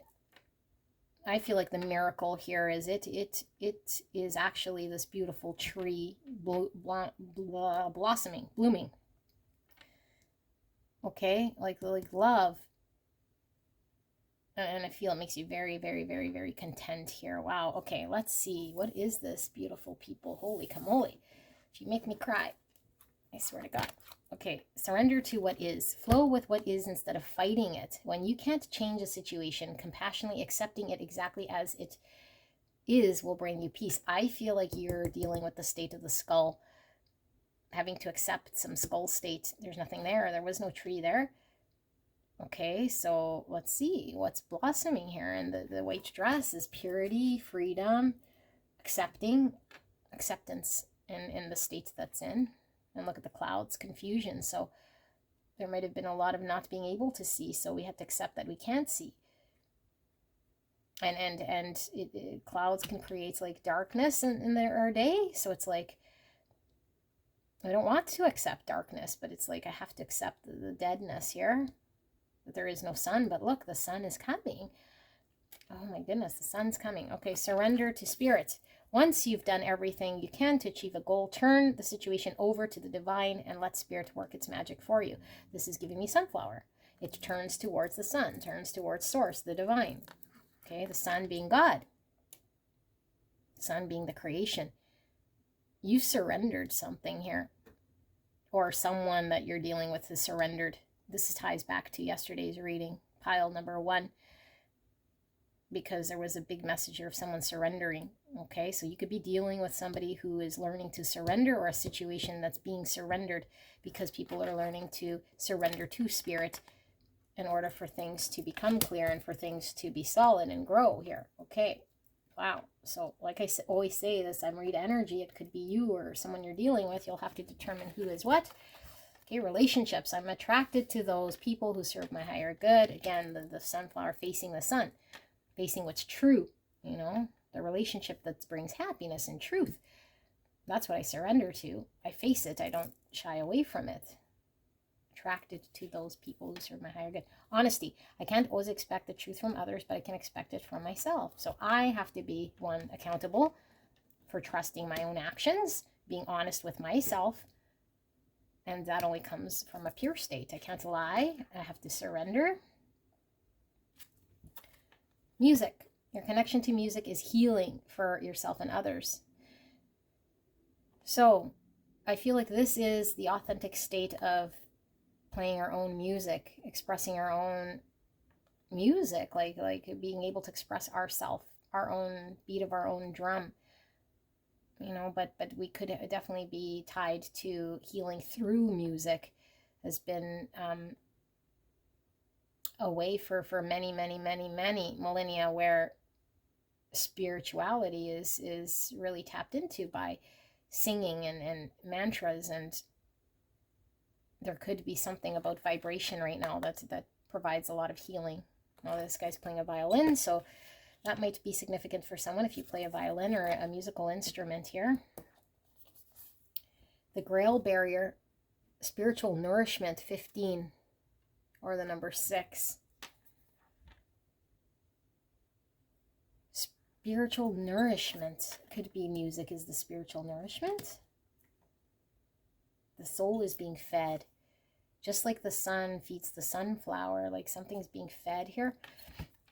Thunderbolt. Oh my goodness. So we have the number 16. Some tower energy. Thunderbolt. Uranus, sudden energy, Aquarius energy. We have moment to moment, number 2. So this person is like stepping on these stepping stones, taking one moment to moment at a time. 2 is about balance, duality, and choices. It's also about partnership, which we were getting with relationships. And we have turning in, number 4. So 4th house is about home, family, and roots, self-care, and emotions, foundations. Okay, it's also about mother, children, women, and femininity. Turning in is hermit energy, and here we have like ghosts of the past kind of in cloud form. Like shadows, but they look scary. But it's not bothering. Like there's a stillness here. There's a getting grounded and centered in this card with the turning in. Okay. And so we have the 5th house with passion.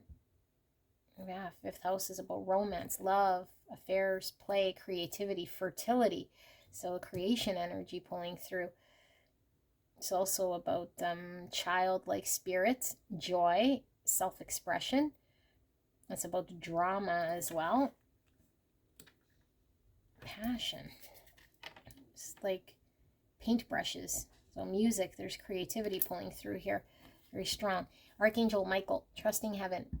You are safe. Angels stand close. Surrender your concerns and allow a miracle to occur. Yeah, did I not tell you guys a miracle? Miracle, miracle, miracle. And look, sword of truth, which is all about self-expression. Something was pulling through the self-expression with the music, but it has to be in truth. But the truth has to be seen. And we can't see when we're in clouds. And the only way we see is when we surrender. Surrender to spirit. Oh my goodness, you guys, this is like Hopefully I can do this pile justice here. Radha, soul flame. Rediscover a lost part of yourself. Experience relationship, harmony, and healing. Yeah, all the energy we keep flowing through here. Spider spirit, make your dreams real. Spider is about creativity. Paintbrushes, the music, creating, the web. Spider's very creative energy. This is creation. 56, number 11. 11 is divine inspiration, synchronicities, the encouragement to keep going, making your dreams real. And the spider web is this number 4, and building that stability, okay, building that web. So we have number 41 or 5, bright star, Cyrus or Sirius, dog star, consistency, that's number 11. Okay, encouragement to keep going, like the spider keeps building this web, although tedious. Consistency, I'm getting Saturn energy, Capricorn energy. So number 3 with constellation, Gemini, rescue. Gemini, see the twins here. Gemini is all about communication, and I'm getting that sword again, the sword of truth.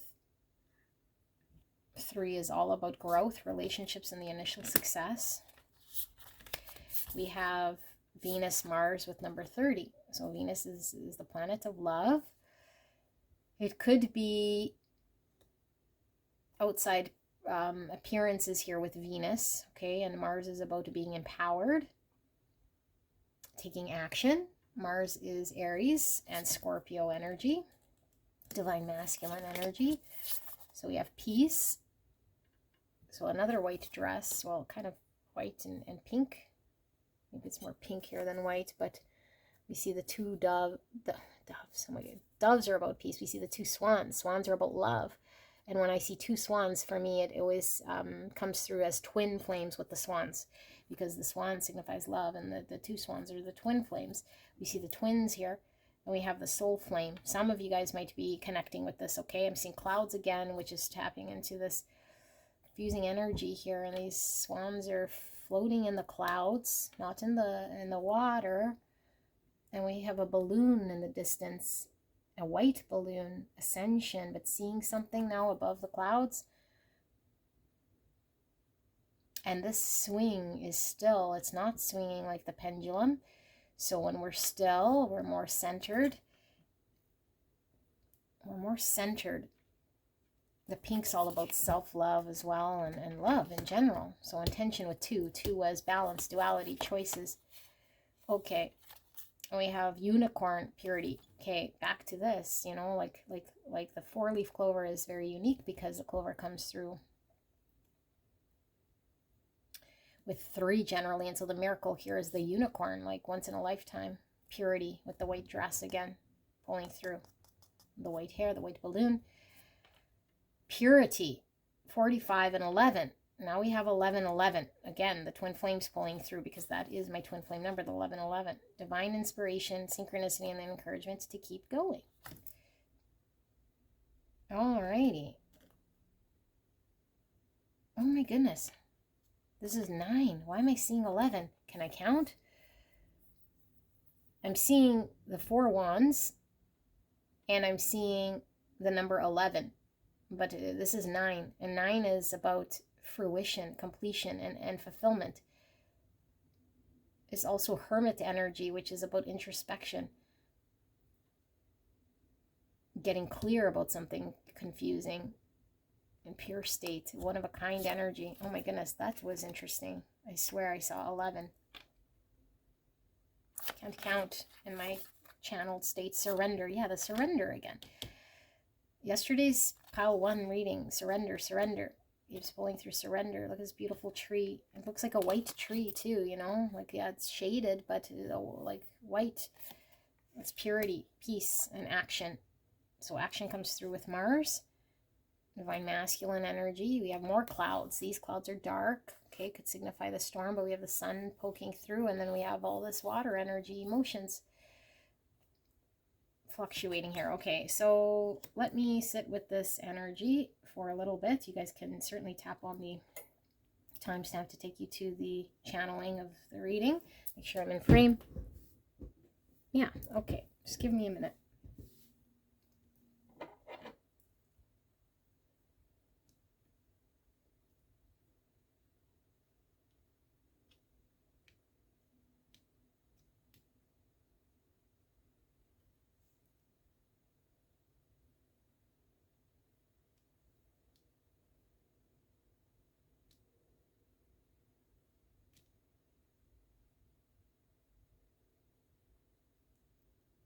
Oh my goodness, you guys. So this could be you or someone around you, okay? Because I'm just reading energy. So the energy of this solar eclipse, I think it comes so charged here, okay, with this thunderbolt. I think there's something out of this world about to happen with you, okay? And I feel like it's out of this world, although it's because it almost seems so surreal to you, and it's an absolute miracle blessing, once in a lifetime sort of feeling you're getting here, okay? But I feel like it's not just a sort of a thing that happens and goes, and it's maybe something that's already sort of in your world, because I feel like either you've been working on this or creating this, okay, but it hasn't really created. And this is why I see the skull, because I feel like it never manifested, but it was always working in the back end or something, like something very solid here, okay? And it's something you absolutely can connect to on a love level, like a relationship, but it's like a divine, man, like a miracle here from God, okay? I feel you feel very blessed here. I feel you feel rescued, okay? Or maybe you're providing the rescuing for someone here. Like, I feel it is a soul connection, very deep. It provides you with peace, but I feel like maybe for quite some time it's been very confusing to you. Okay, it's been confusing. We can't see clearly. We couldn't see because there's just too much stuff clouding our judgment, the judgment of the situation. I do feel it involves someone else here. I really, really do. Okay, but I feel like there is a surrendering to spirit, a surrendering, because in order to experience the thing here, we have to learn to trust spirit and ourself, and we trust ourself to surrender to spirit, because if we're hesitant and we can't do this, then we can't experience. And so I feel like there's been some consistent sort of effort in this creation that's maybe just resulted in nothing changing or transforming or feeling very empty. You know, maybe for a long period of our time we've been trying to build our own world, or something here that just couldn't be created. Okay, so side note, I feel there's a lot of creative energy in this pile. So writers, singers, musicians, a love of music, a love of art, a love of this sort of beautiful energy to create here. Okay, I feel like this is all opened up here in the solar eclipse. But I feel like this love is like tapping into this part of the self that's been closed off, and so we're inspired to create and to connect with the divine. And so this comes with a beautiful miracle of our truest, beautiful, expressive self, you know, that's might have been really suppressed or hasn't been able to come into the world to beautifully be seen for who we are, and how we're appreciated and loved. It's like our souls being fed by this person or this situation that's soul food for us, you know, like it's beautiful. And I feel you feel almost like this experience is like too good to experience for you for some reason. I don't know why. Beautiful soul, you know, it feels very good here, but it's almost like it's this beautiful, like peace, purity. It's white. It's this cleansing, beautiful energy here, soul food, and it allows us to find peace in self, to get centered here. Okay, but I feel like if we fell into old sort of pattern ways, we could get spooked by the voices and the confusion and the sound and the darkness and the dark clouds that have been sort of dictating our energy or the environment for some time. It's like, no, like I don't need this. I can take action towards surrender. I could allow myself to surrender where I need to, and know that the action I take is going to be solely in line with the feeling. So if I feel an emotion that needs to be expressed authentically, I'm going to take action on this. I'm not going to be sort of maybe held back or fear or be confused or start to get in my own way. So it's like moment to moment as this unfolds, because either this, I don't know, with this thunderbolt, I'm telling you, like it's just something that, I don't know, like, does this person fall from the sky? I don't know if you know this person, or this experience has been there, like I said, but it's, wow, like I think you're, like, I see you rubbing your eyes, you know, like, is this, do I even believe this experience is for me, you know? But it's creating this beautiful, energy into this world. It's so beautiful here. You guys are creating something. Okay, and I think it's going to take a dedicated effort here with the consistency in this moment to moment. It does take time here, like the spider, but now it's like a tangible seeing of the web being built moment to moment, rather than the skull where we don't see anything. And like the flower grows, we see its bloom, and it sort of grows, and but I feel like there's already something very secure and solid. Like the tree's already there, it's already grounded and stable. It's a solid core here. Okay, because I feel like what you have been working on or doing up until this point was the foundation, the core. We couldn't see it or experience it just yet, or take part of it.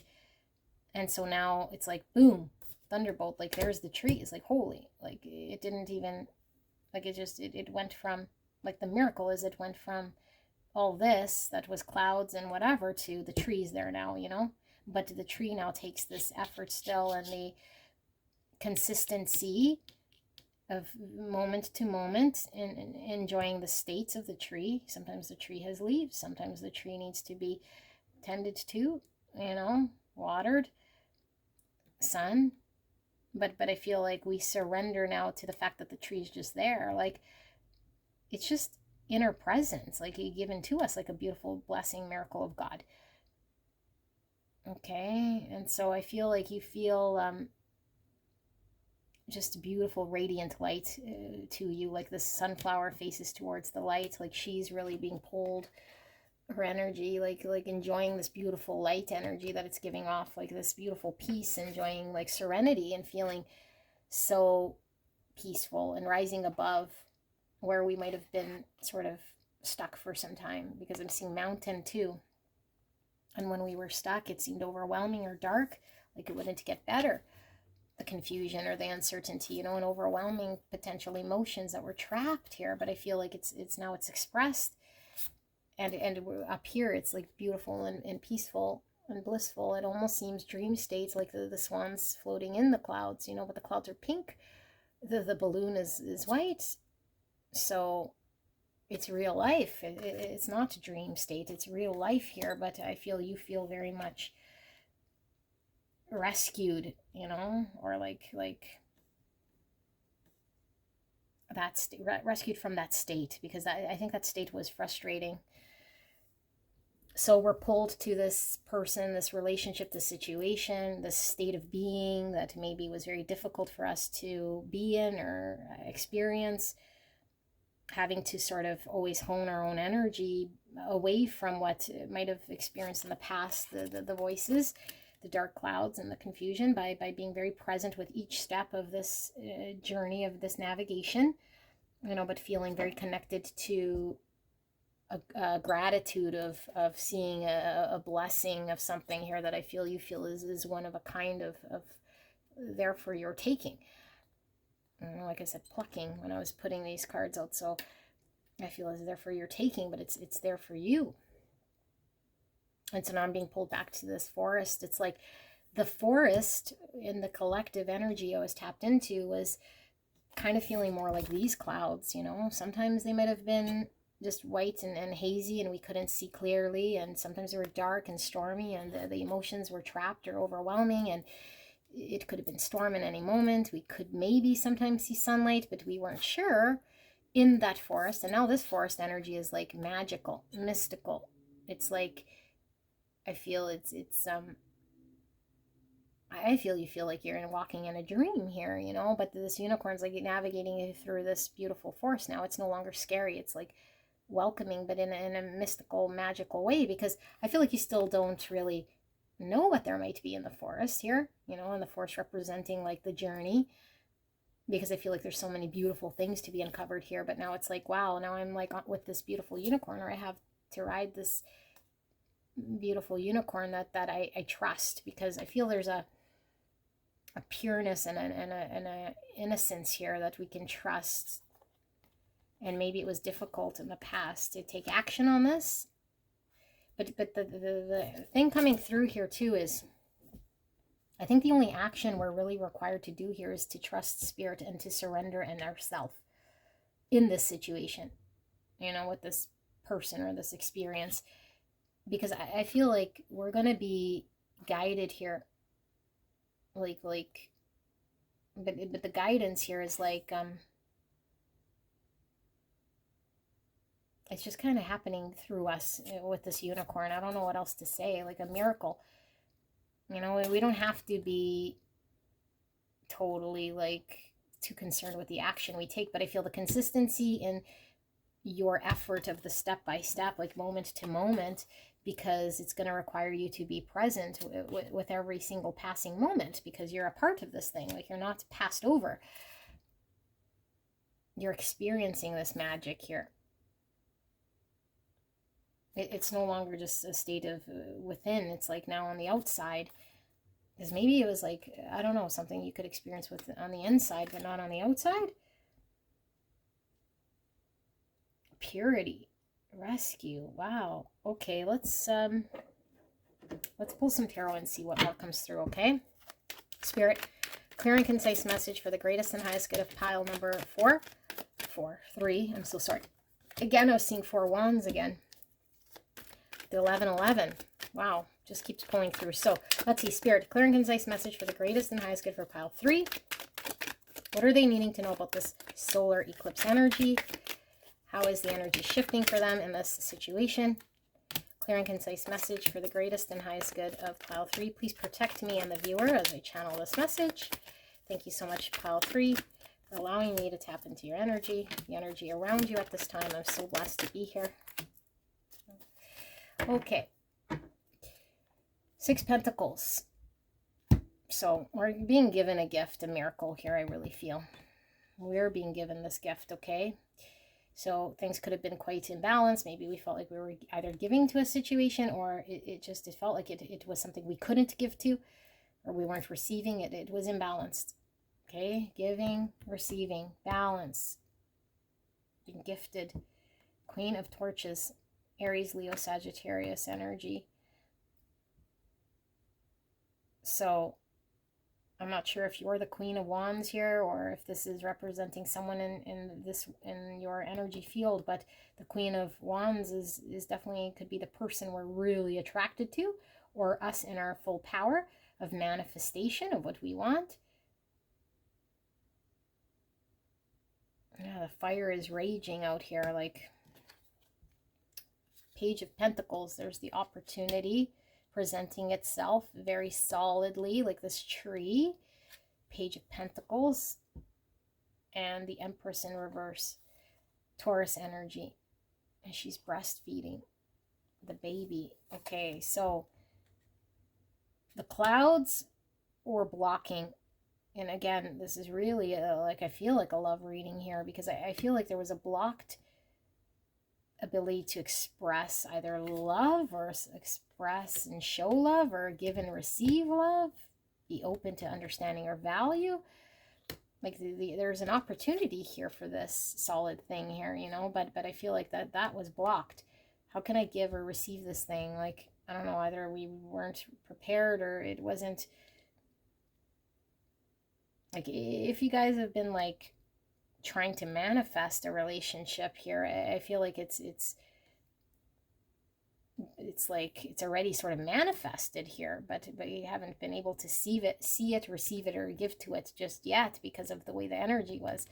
But it's this beautiful tree, you know. And like I said, like with the heart, it was really tying back to unconditional pure state of love, and we can like nurture it.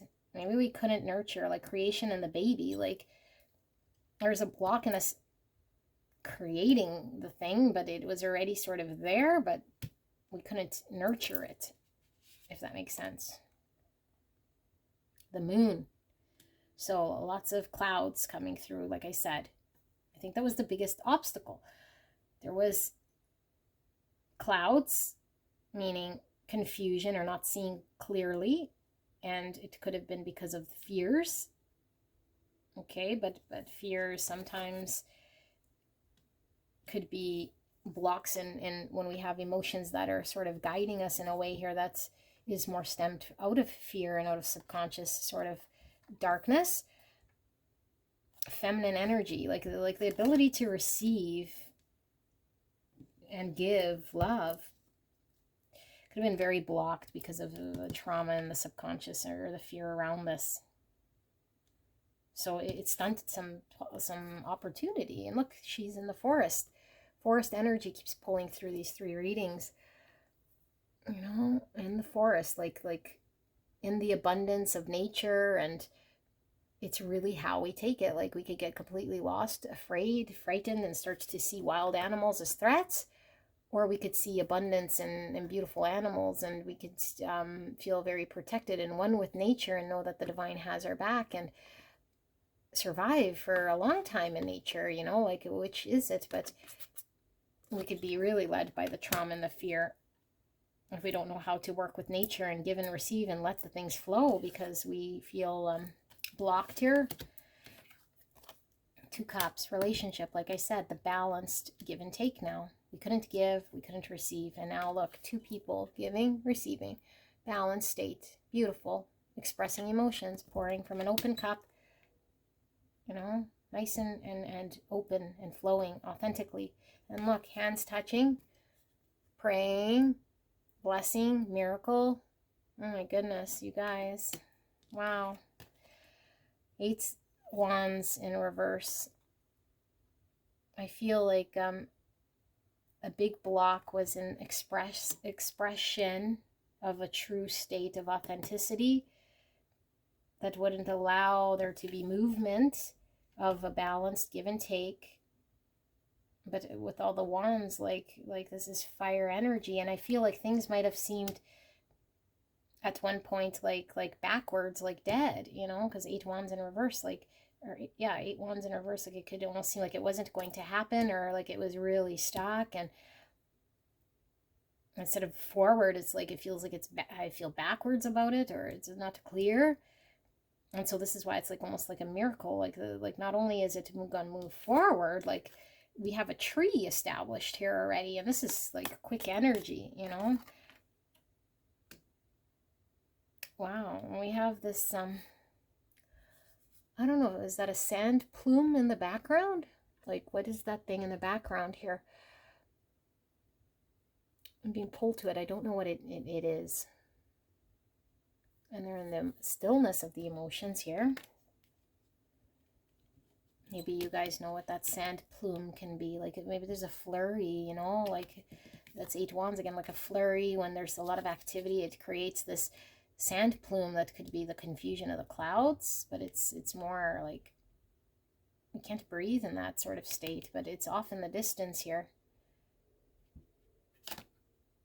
Queen of Pentacles. I'm also getting, sorry, I know I'm really pulled to that, but you know, in the desert, because there is a lot of sand, there isn't a whole bunch of water. It's like we made it to the water because I feel like maybe you were navigating the dryness, the need for the emotions to flow, to feel and to give and to receive. Like it was really blocked. Like the desert's dry.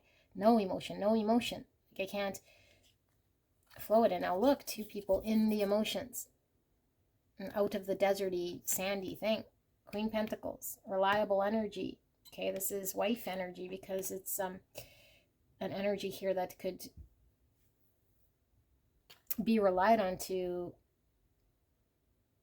upkeep the whole sort of structure and on her own. Like she's very solid, reliable, capable, grounded.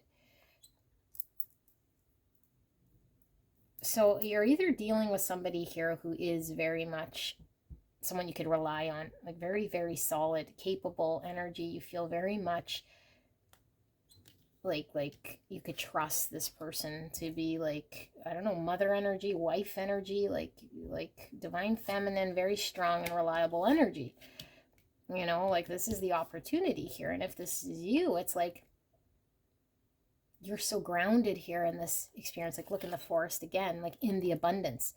It's now given to you, and I could just sit here and enjoy this abundance on my own. Like there's nothing for me to have to do here, but enjoy this stability and this energy that I've either tried to manifest for some time, and now the clouds are parting. And look, pink clouds again.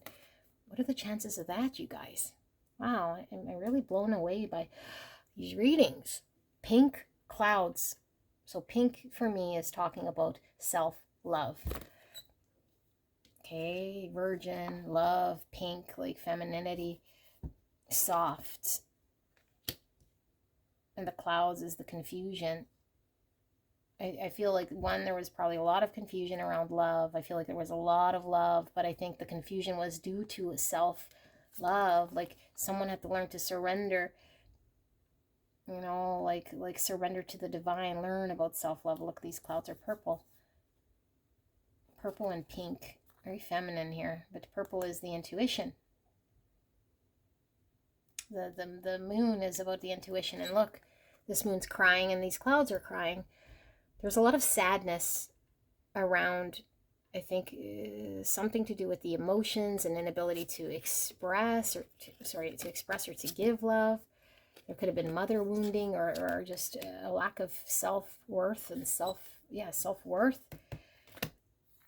You know, and so our eyes are closed rather than seeing a great truth. And so now we have the pink clouds. It's like the confusion, the illusion, or what I couldn't see through before was my own self-love, the love here that overrides everything with the pink. Like the love overrides everything. Like the clouds are parting here. Pink clouds.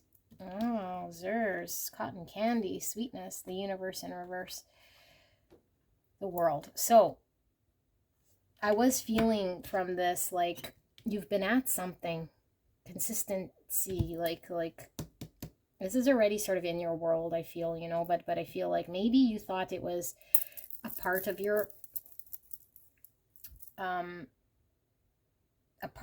world, I feel here, that might have seemed very much like it was either dry, desert, dead, and you thought it was over, but it's not. Like this part of me maybe experiencing a two cups or with the situation, but it's like it's not over, you know. But what is closing and what is over here, I feel, is wandering in a desert state, you know, and this traumaed experience of reverse Empress, where I can't be appreciated or receive or give love in any way because of my block here, or dealing with someone here who's fearful, or where there's illusion. And look, these two people holding hands.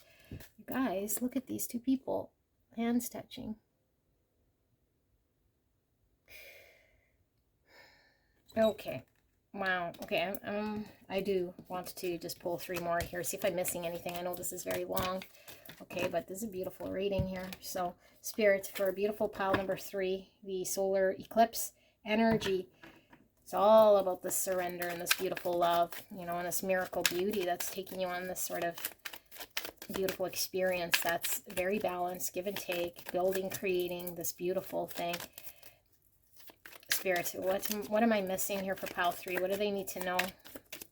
Thank you so much. The Page of Pentacles.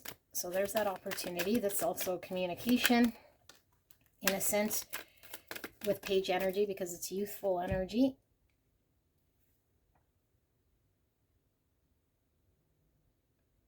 Prince, Knight. No, Knight is consistency, and this. Something's been around for some time and taking a very long time. Okay, but there's dedication here. Pink clouds again. 6 of Cups, you guys. Soulmate energy, person, place, thing of the past here that speaks to our soul. And look, we're giving this beautiful cup.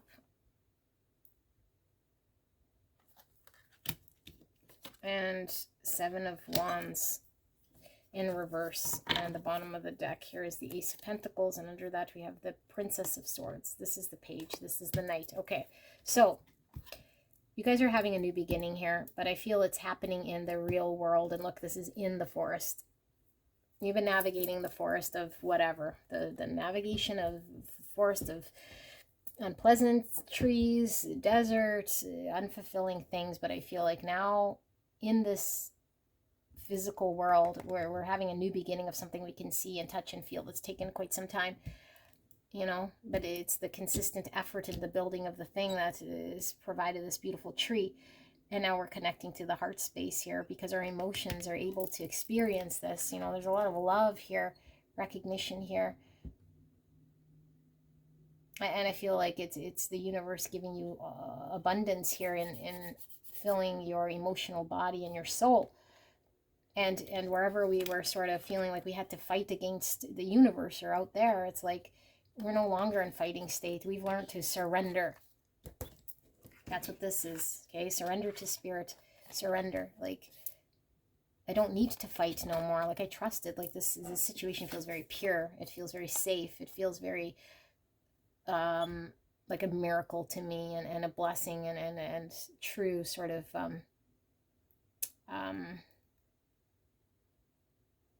like something's been lifted. The clouds have been lifted. And it makes me very happy to my core. And it's something that doesn't come and go. That's the thing. I feel is very solid, rooted, grounded, consistent. I could rely on it. Like, it's not going to go. And maybe that was the fear. Like, is this just going to go away? Or like, maybe we had a fear of abandonment. Maybe we had a fear that we couldn't be consistent or give to it or something here because of a childhood memory of some experience. You know, but it's like I can go moment to moment and experience this thing and enjoy this beautiful miracle because I have this passion, but above all, it's like this beautiful love, and I'm above seeing the thing that was confusing or scary or whatever, you know, but the thunderbolt is this sudden realization of this, the sudden happenings in your world here.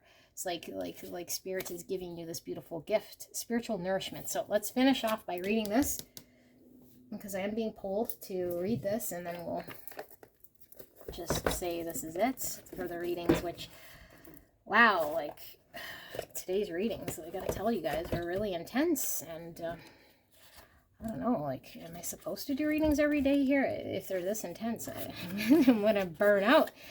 All right, I never do readings when I'm completely burnt out, by the way, but just so you guys know, like, maybe I need to slow down here. Okay, so, spiritual nourishment. Although the medieval Grail legends are usually presented as... Did I just open it to that? I don't even remember finding this.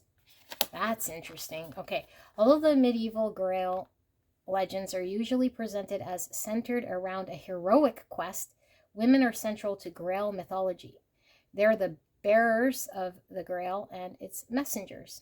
Like all the cups and cauldrons in the old Celtic texts and stories, what's contained in the Grail and offered by the Grail bearer is the creative, generative essence of the other world, which animates the land. And so the quest for the Grail and giver and sustainer of life is a quest to respect and restore the anima mundi, the soul of the world. Oh, wow, that is deep. The Grail bearer card reminds us that all life is sacred and that all life is a precious gift, even our own.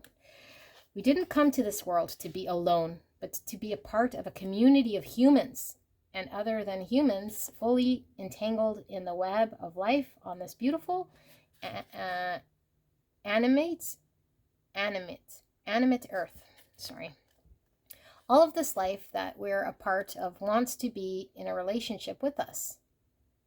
All of this life that we're a part of wants to be in relationship with us. If only we can learn how to listen and to see, and we can... Why am I having such a hard time reading? If only we can learn how to listen and to see, we can come to understand that every bird wants to sing to us, and every flower... You guys... I'm gonna cry. Flowers, singing, music... Oh my gosh, every flower to open for us. The Grail bearer encourages us to understand that we're a part of an animate world, to feel the sacred heartbeat of life all around us, which nourishes us and supports us if only we choose to let it in. Somebody was blocked.